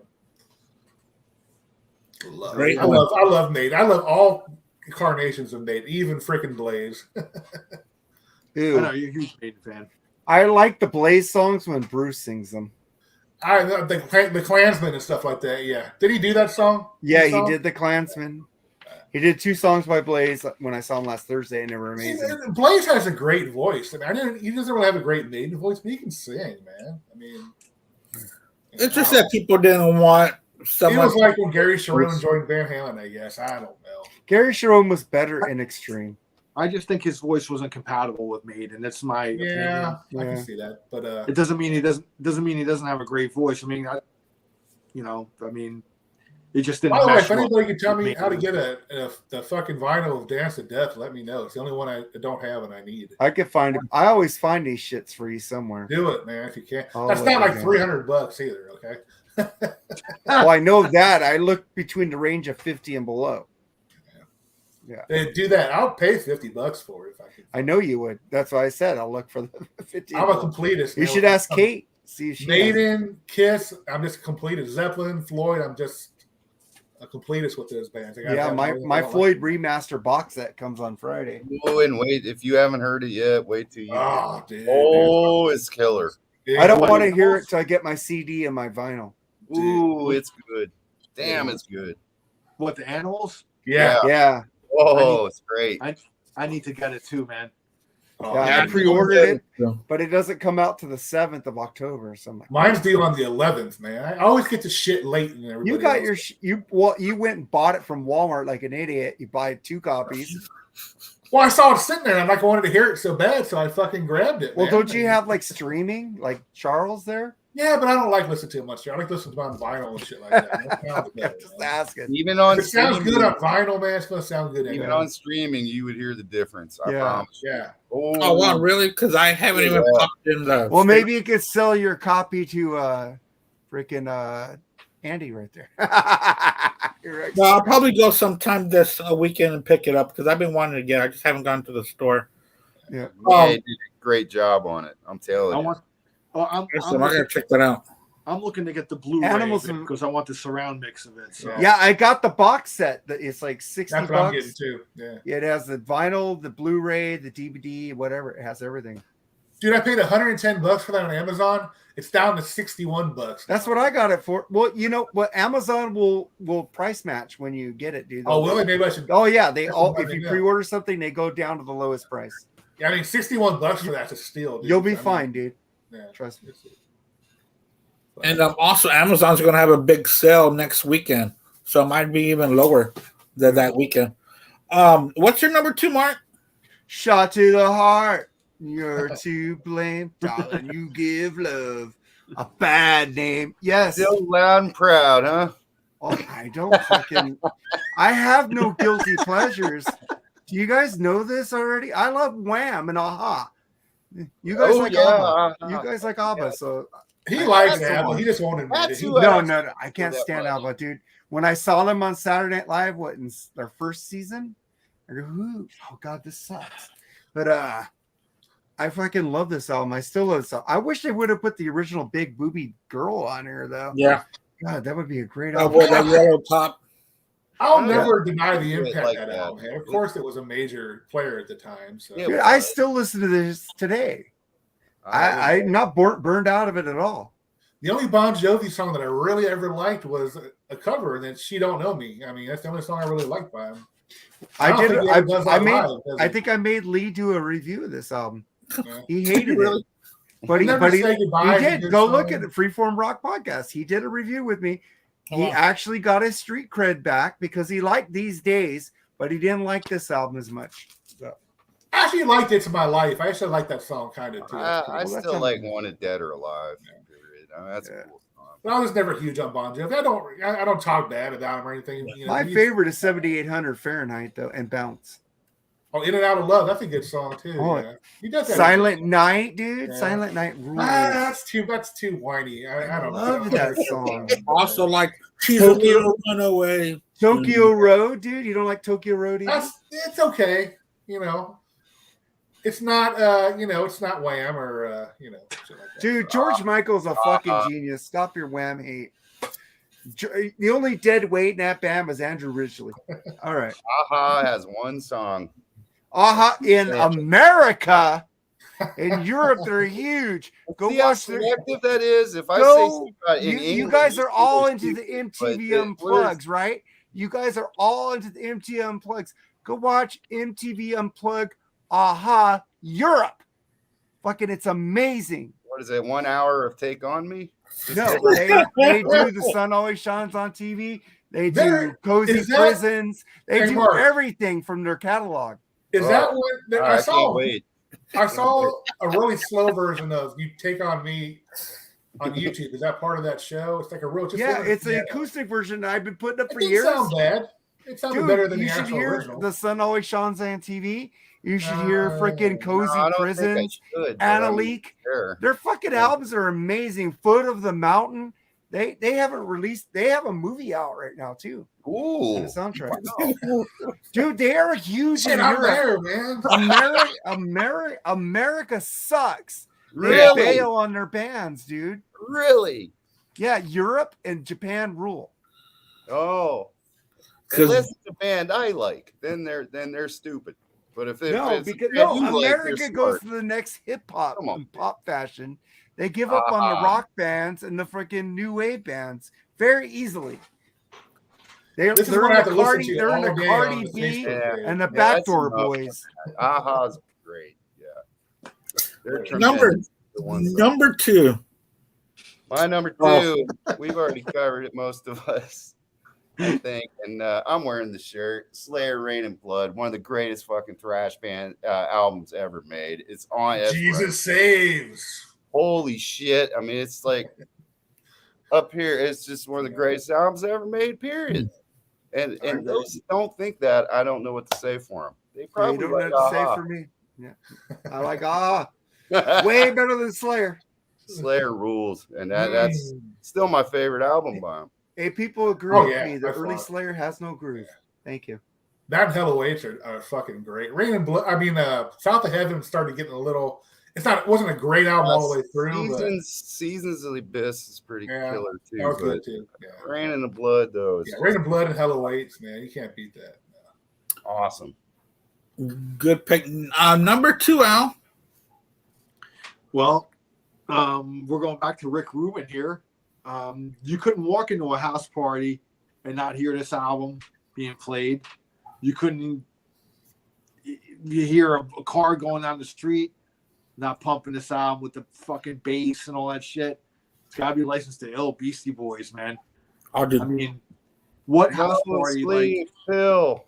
I mean, honestly, man, I think if you really break down, probably, the greatest party albums. I mean, honestly, dude, from all my high school years, from '86 to '90, I honestly never heard this played. I always heard this played at house parties ever. Like, you couldn't walk into a house party and this album was always played, man. So, and everybody knew the lyrics. I mean, it's just, they were punk rock dudes that Rick Rubin, made them kind of do this hip hop album with a punk rock attitude. And it appealed. It just broke the barriers down, man. I mean, everybody fucking went and bought this, man. I mean, it's a juggernaut, man. You can't deny it. So, I mean, and Kerry King was the one that played the solo on No Sleep Till Brooklyn. Yeah. So, and he was in a video for that. So that was, with the leather pants and the fucking upside down cross. I'm sorry, go ahead. Weren't they recording same time, roughly? Rain and Blood. And probably Rain and Blood. Yeah. Yeah. I think that's why he's done like that. I mean, yeah, it was the year of Rick Rubin when Rick Rubin was still a real producer. Now it's like he's not, but he's just a guru now who comes in, pops his head in or whatever, and whatever it sounds. Oh, make yourself sound like this album, and I'll be back. I'll be back in like 6 months. The new Chili Peppers sound really good though with him. So I don't know, but I don't know. Rick Rubin back then couldn't do no wrong though. I mean, I mean, he was doing The Cult. He was doing, Slayer. He was doing, he was doing Black Crowes. I mean, he was awesome, dude. He was a great producer, but I think just his stature's grown so big and his head has just gotten so big now. You really need to go to his Wikipedia and see his first, his resume is albums LL Cool J. that he produced. I love LL Cool J. Yeah, Def Jam, all those Def Jam albums were all him, basically. To me, that's the golden era of hip hop, man. For me, the golden era of hip hop was '86 to '94.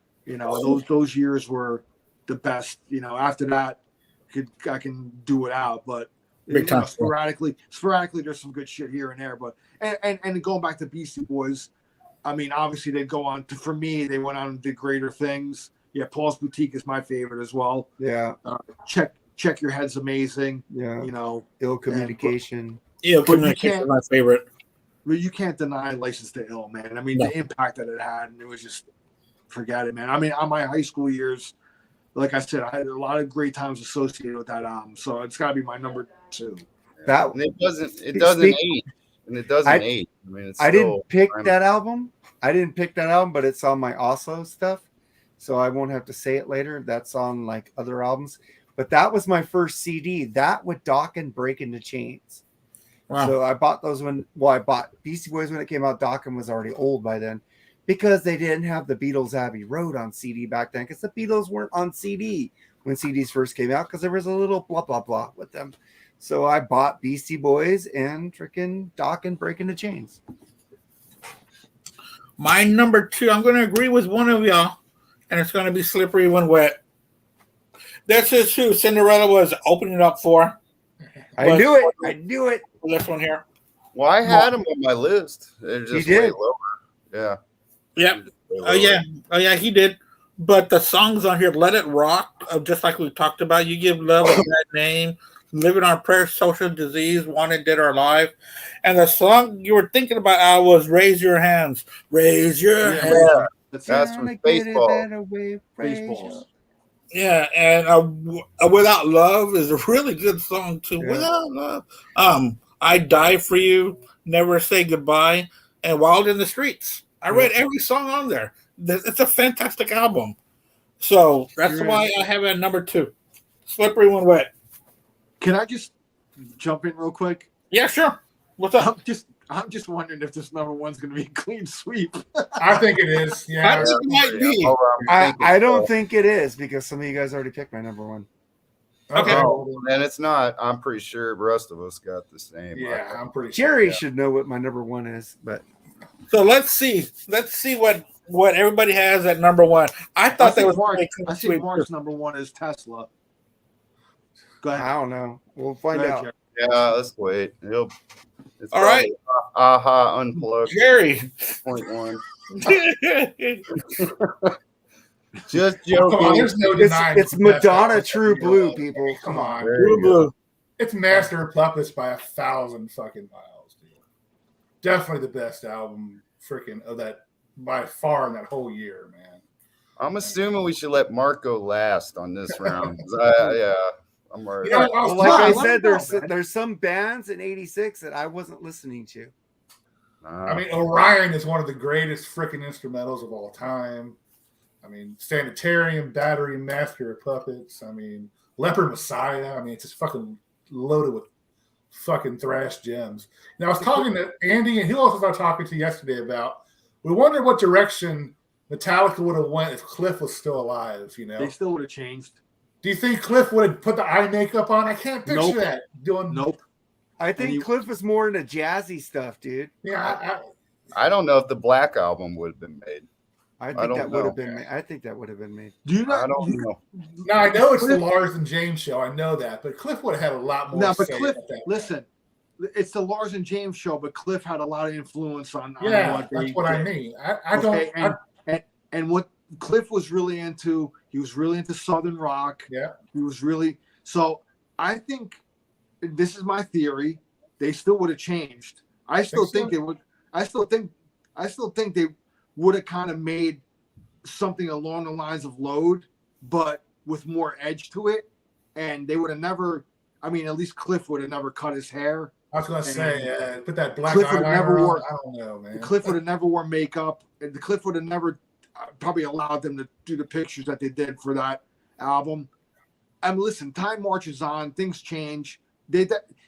Cliff would have never stayed in the same spot either. They would have changed, you know. But I think it would have been a little more with an edge to it. And I'm just saying, like, they wouldn't have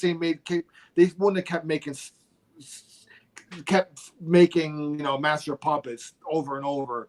You know, Cliff was all about change too. I mean, Kill 'Em All, he didn't really write for that album, but he came in. If you listen to the demo, and then you listen to Kill 'Em All, the bass playing is completely different. He brought melodic sense to it and whatever. And I mean, I'm just saying, like, they would have changed still, but I think it would have been more edge to it. It wouldn't have been like what quote unquote a sellout, I guess. I don't know. Yeah, we could what if everything to death. I mean, I do that sometimes, but listen, they were getting called. I mean, people were already calling them sellout with Ride the Lightning because they did, you know, Fade to Black. You have to have been there. If you were there from the beginning, and they came out with Ride the Lightning, and Fade to Black was a ballad in a sense. Yeah. It was a change, man. People got kind of pissed, man. You know, with that. I think they accepted it though. They accepted it though after a while though. Yeah, it was accepted after a while. Yeah, but it was still like, you know, it was still a little bit of a jar. But I think they would have changed still with Cliff, man. You know, so all this bullshit about like, oh, you know, Cliff would never allowed that. You know, no, they would have changed because he was, dude. In interviews, I heard he was into REM. You know, I heard a lot. He was into classical. He was into jazzy shit. You know, I mean, that influence was coming through already with Master of Puppets. It would have definitely kept going in that direction, but it would have been switched up. He was into he was into. I think they would have let Cliff go a little bit. I think Jason had to play whatever the hell they said they had to play. Yeah. They would let Cliff have a lot more say and they let him go a lot more than they do with Jason. Jason had the shit end of the stick, man. You know. Yeah, he really did.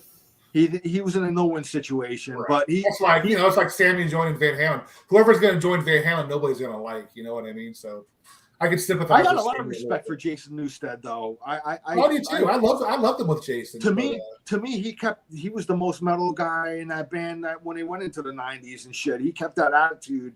You know, like the other guys. You know, those are huge shoes to fill.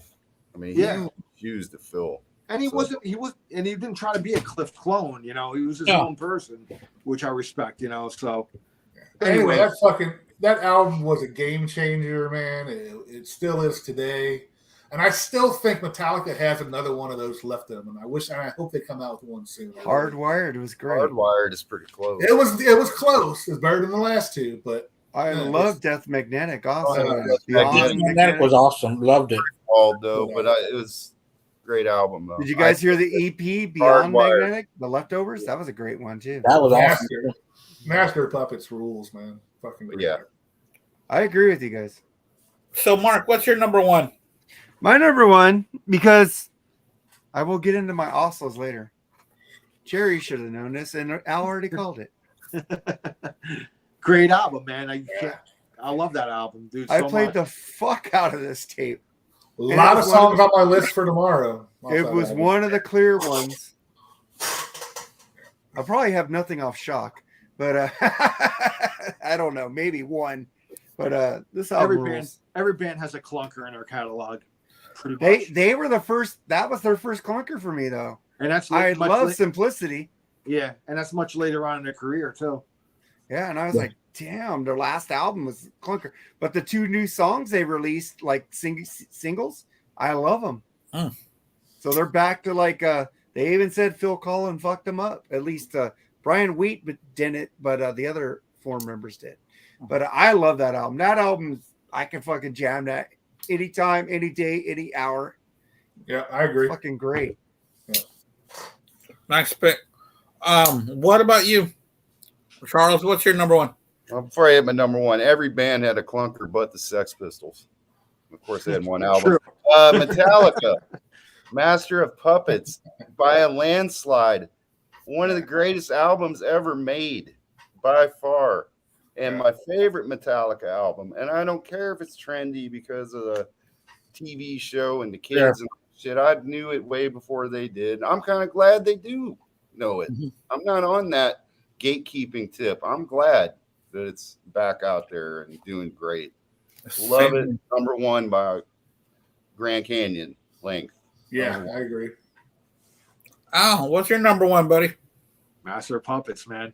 And I'll tell you the story of this one. So, I got into Metallica in '85 between Ride and Master. So, my older brother and I used to play Dungeons and Dragons, and my brother's friends would come over, and he had the one friend had real long hair. It was like the real headbanger kind of dude, and he brought Ride the Lightning over, and he bought the record, put on my brother's turntable, and just like fucking blew my head off.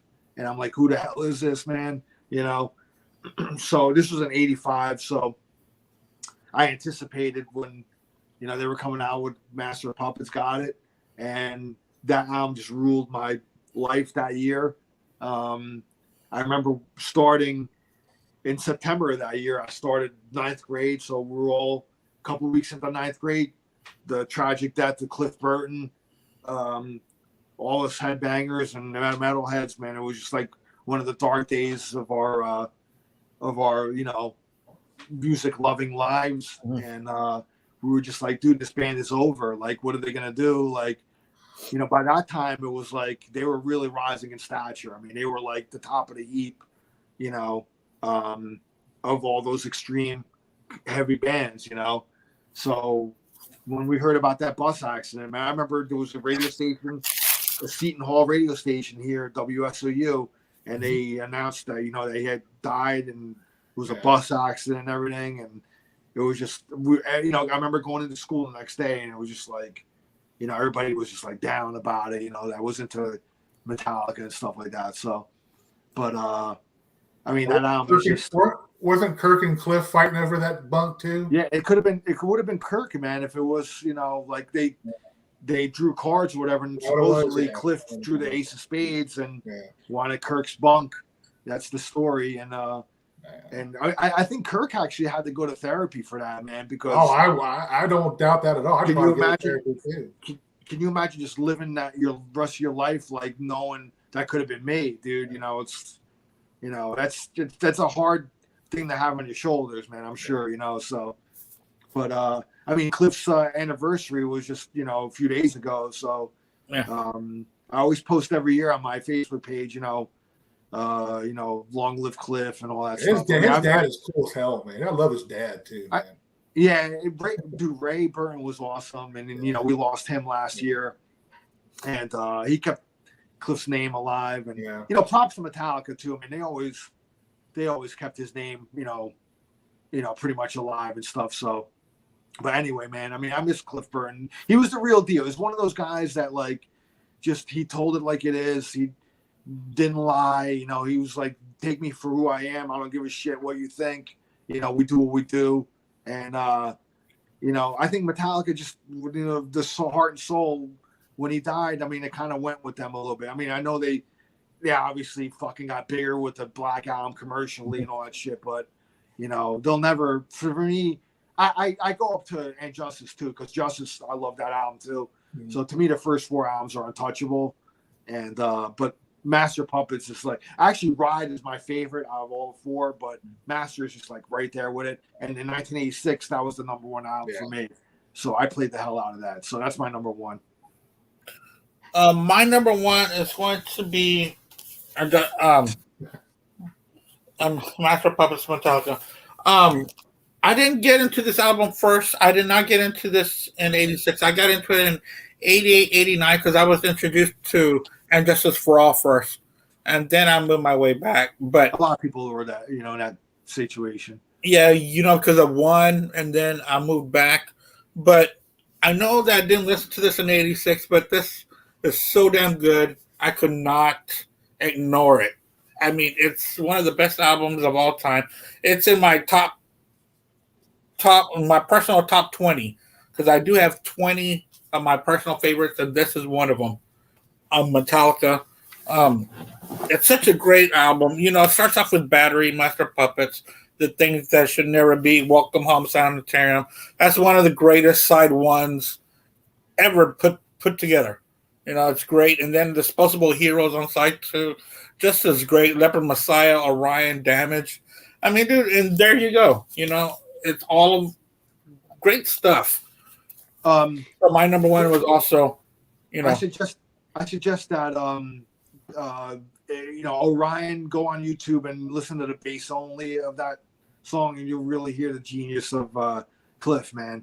For the longest time, there's a part in that where I thought it was guitars, man, twin lead guitars, and it's bass actually. He overdubbed 2 lead bass parts, and they sound just like fucking guitar, dude. I was just blown away by it, man. So bass only, man. Check that out on YouTube, Orion. If you never did, you'll be blown away by how creative he was. So, did you guys ever see that HBO documentary about those mass murders where they used Master of Puppets as the soundtrack? I forgot the name of that movie. West Memphis 3. What is it called? I don't know, but it's about the West Memphis 3. Yeah, Paradise Lost. Paradise Lost. Yeah, it was a great documentary. They used Master of Puppets as the soundtrack to that. Yeah, Metallica gave. That's why Some Kind of Monster was made by the same producers of that, because Metallica actually donated the music for Paradise Lost, which was a cool gesture on their part. That's cool. But then they made that Some Kind of Monster, which was a cool documentary, though.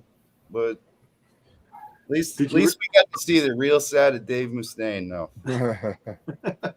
Little pussy? No, I'm joking. Yeah. Tough guy, crying. But I love Megadeth too. I'm just saying. Hey, I'm a tough guy. I cry sometimes. But it showed a little too much about Metallica. He blames it on editing. Yeah, you know, I you have to say, like, even Newstead said it. You know, you have to get a life coach and all this. Come on, Yeah. fucking Yeah. Metallica, man. It gave away a little bit too much of them, but they survived it, and it was still an interesting documentary. Yeah, I agree. I agree with that. Just their worst album ever being made At that time. Yeah, they gave Robert Trujillo what, $1 million when he signed? Yeah, Yeah. How yeah. cool And is that that was to shit? show man? up. That was to show up Gene and Paul too. I know it. They did that on purpose. Always messing with my Kiss fan. All right, guys. So our number ones were all four of us did agree with Metallica's Master of Puppets, and Mark had Tesla. Uh-huh. Or, yeah, Tesla with their debut album in 1986. Well, because back then I wasn't into Metallica, so I was being honest with what I was listening to in '86. There you go. Same with If me. I listened to Metallica back then, Metallica probably would have been number one and Tesla number two. fair So enough, man. Fair So enough. let's do our little honorable mentions that we wish that they would have made the top 10, but they couldn't quite make it. They weren't quite as good as the 10 we already had in there. Jerry, what's your 5? Well, I got more than 5 if you don't mind. Yeah. Peace Smells, Megadeth. I Have a Kind of Magic by Queen. Night Song, Cinderella. License to Ill, Beastie Boys. Blah, Blah, Blah, Iggy Pop. Back in the High Life, Steve Winwood. Orgasmatron, Motorhead. Ultimate Sin, Dancing Undercover Rat. Constrictor by Alice Cooper. Nice. Oh, yeah. Good choices on there. Good ones. Mark. Oh shit! Like the first 3: Master of Puppets, Metallica, Somewhere in Time, Maiden, Peace Sells with Who's Buying, Megadeth. I wasn't into these bands at that time. I got into thrash in '87 when my friend said, "You haven't heard Metallica? Kill 'em all." So I got into Metallica from actually the first album when somebody gave it to me. Oh, this is great. He says, "Well, Justice for All is coming out." So I went and bought that day up. But I went back and got Ride the Lightning and other all the other 3 albums because of freaking listening to Kill 'Em All. Mhm. So Peace Sells I got into later. Maiden, I love Maiden. I just saw them last Thursday. All right. My God, that was one of the best shows I've seen. Madonna, True Blue, Huey Lewis and the News 4, Steve Winwood, Back in the High Life Again, the Georgia Satellites debut album, Ozzy, The Ultimate Sin, when I wasn't into Ozzy at that time. So now he probably would have made the top 10. But REM, Life's Rich Pageant, which I think Andy had. Yeah. Crowded House debut album. I fucking love that album to this day. Oh, wow, yeah. Queen, A Kind of Magic. Journey, Raised on Radio. Rat, Dancing Undercover. Pet Shop Boys, Please. And Europe, The Final Countdown. Yeah. That's all my alsos. Wow, that is a really good one. True Blue finally came out. I've been waiting for that one to come out. And I almost put in Huey Lewis 4 in my honorable mentions, but it didn't make it. And Georgia Satellites was another good pick. That was a really good album. I liked it. Mhm. All right, Charles, what's your honorable mentions? One that the Queen is Dead, The Smiths. Oh, I missed that one. That would have been in mine too. Damn. Yeah, see, I didn't get into Smiths until much later on, but like Yeah, that's why I was, That was I was into didn't the listen. Smiths since Mena's Murder. So yeah. Peter Gabriel So, that one too. Tesla Mechanical Resonance, Eat 'em and Smile by David Lee Roth, and I hate to fucking say this one. Look What the Cat Dragged In, Poison. But I was 12. I didn't know any better. Whatever. I was fucking 15 or 16. You're still wearing the shirt. Of course you're pushing them. Still. I saw grew the up- tour, bitch. They were mega. That was a mega record that year, and I had it. Of course. They're just like Kiss with the cheesy lyrics. They're party rock. No, they're not So like give- this. Please do They're not. party rock. Please do Nothing not. but This- nothing but a good time and rock and roll all night are similar songs. No, Admit they're it. not. Ready, here it No, comes. they're They're not. both party rock songs, man. No, Party Kiss rock. drink your booze. And the thing is, Poison drank booze. Those bitches were liars except for Ace and Peter. All right, go ahead. All right, Al, what's your honorable mentions? They were liars. Oh, man. Well, all right. So I got 5 honorable mentions here, then I'll rattle off a couple more. But anyway, my number 5 is Queensryche Rage for Order. Shit, I missed that one. Oh shit, I forgot about that one. That's a good one. Dude, that would Night have been in Song, my top 10. Night Song, Cinderella. Number 3, REM Life Search Pageant. Love that album. Number 2, The Smithereens, Especially for You. Oh, I missed that one too. I remember seeing Blood and Roses on a channel called U68, which was another video channel here in the New Jersey, New York area, and I fell in love with that band. Great New Jersey band. Number 1, Boston Third Stage. A couple others I'm going to rattle off. I know this is considered one of their worst albums, but I listened to it a lot. Was Judas Priest Turbo. I forgot about that one. AC/DC Who Made Who. Oh shit. Loudness, Lightning Strikes. I didn't like that one. Triumph, The Sport of Kings. Ah, Striper to Hell with the Devil. Yngwie Malmsteen Trilogy. The Cro-Mags, The Age of Quarrel. I had a lot of friends that were into. Cro-Mags were awesome, man. Yeah. The Bangles, Different Light. oh.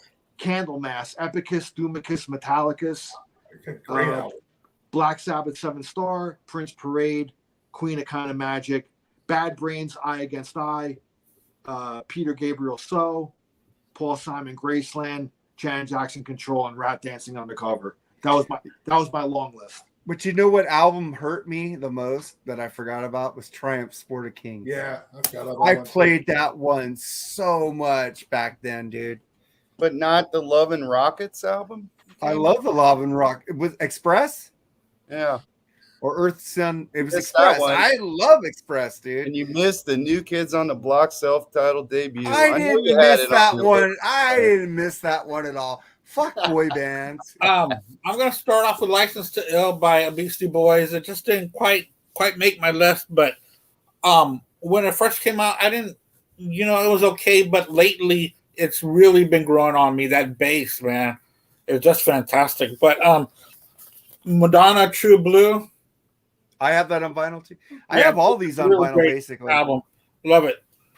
And but that didn't make my list. Neil Young, Landing on Water. I love this album by Neil Young. It's not really spoken about. There's a lot of keyboards on here. It's kind of like his new wave phase. If you know anything about Neil Young, in the 80s, he went through almost every different genre you can think of. But this one was really good. Triumph, Sport of Kings. Oh, Yeah. that hurts. Really good album. And this one wasn't mentioned. It's on the turntable. Wasp. Oh, I forgot. Totally forgot about that one. That would have been honorable mention because I wasn't in the Wasp back then. But Triumph, my God, and the Queen Rolling is dead. Stones, Dirty Work. Side 1 is fantastic. I love Side 1, and it didn't make the list because Side 2 is pretty weak. I hate But that album. Side 1 is really good. I think that's the worst Rolling Stones album ever. No, it is not. What is the worst Rolling Stones album ever for you? That one is mine. For me, I really have to think about it. Probably going to be Bridges to Babylon. I like that one. And this one here, To Hell with the Devil. You got the original too. Yeah. And then on cassette, I've got the black on the black cover. I got both on vinyl. I got the black and that one. So that's all for my honorable mentions. All right, guys, we covered a lot of albums in 1986. I think we all agree 1986 was one of the great years in music. It really was. There was a lot of change going on, a lot of new bands that were coming out that really hit it hard and really good with their new stuff, and also a couple of veterans like Genesis and Peter Gabriel solo that really came out with really good albums. And we were also introduced to stuff like Metallica and Slayer. And this also had Huey Lewis and their Madonna and Jack Jackson.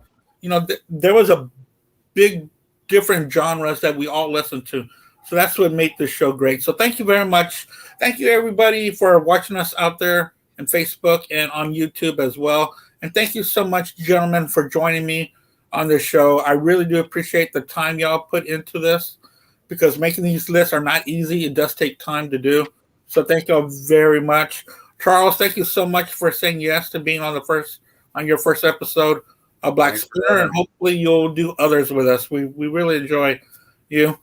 And Al, thanks a lot for joining us. I know that you were in the middle of a move and this and that, but thanks a lot for trying hard to get on with it today. Of course, man. I'm relaxed, a little more relaxed now. That shit show is over for now, so I'm glad to be back on the show. Sucks. Yeah, so thank you so much for doing that. You don't realize how much shit you have, man. Exactly. 20 years worth. Yeah, and I was thinking, I know that you were busy, so I didn't message you this, but I was wondering what kind of music did you find, and what kind of autographs and different shit did you find when you were packing up that you might have forgotten about? You know? I'll have to do a show about that. So we'll cover that. Plug. That's awesome. Hey, but I could tell you guys why I didn't pick Peter Gabriel's So. Kate Bush. Yes. I love that album. Except that song just ruined a perfect album to me. My daughter was born when she was born. In Your Eyes was playing, so that's a great song. That song has a special place in my heart. So, yeah, it's just she was that song just ruined a perfect album for me. That's why. I heard just the other day. I heard the Say Anything soundtrack the other day.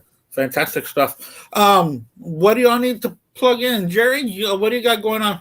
We just got our show tomorrow on the Mark and Jerry BS session, top of the Ultimate Tesla album, 11 songs. Andy, you're joining us, I think. Charles, yeah.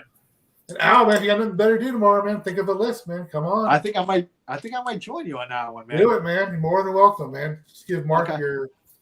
Well, I just send him a thing through Messenger and invite. Okay, whatever you need to do. Okay. And just that, and I'm working and. I'm getting so stoked about. I know it's like months away, but man, I'm so stoked for Rockin' Pod, man. I cannot fucking wait to go to that. Finally, to meet some of you fuckers in person, dude. You know? We're gonna outdrink Bushy, dude. That's my plan. And Mark, what's on your big schedule coming up? Dude. Well, Charles has been on fucking everything basically lately, but we're recording a new episode. Probably gonna have 2 episodes out this week because. We're going to do top 10 bands that suck. And then we're going to play songs from bands that we didn't pick that sucked. We're trying to change it up a little bit on Freeform, get out of the album review a little bit here and there. I do that a little bit here and there, but and also tomorrow, Mark and Jerry BS sessions. And then Tuesdays, I do the Freeform Rock Show on thatmetalstation.com at 6 p.m. Pacific, 9 p.m. Eastern, and 8 p.m. Central. All right, great. And Charles, what's going on with you? What are you going to be coming up with soon? All these guest spots. That's it. That's right. I don't have my own gig yet, so still waiting. Cool. Next week on the Black Spinner Music Podcast, it's going to be guest choice, and next Wednesday it's going to be Kate Doray's choice, and I will release that album tomorrow of what she chose. I'm actually very interested in seeing and finding that out. Actually, so okay, I will let y'all know, and I'll post it. It's going to be a band called Middle Brothers.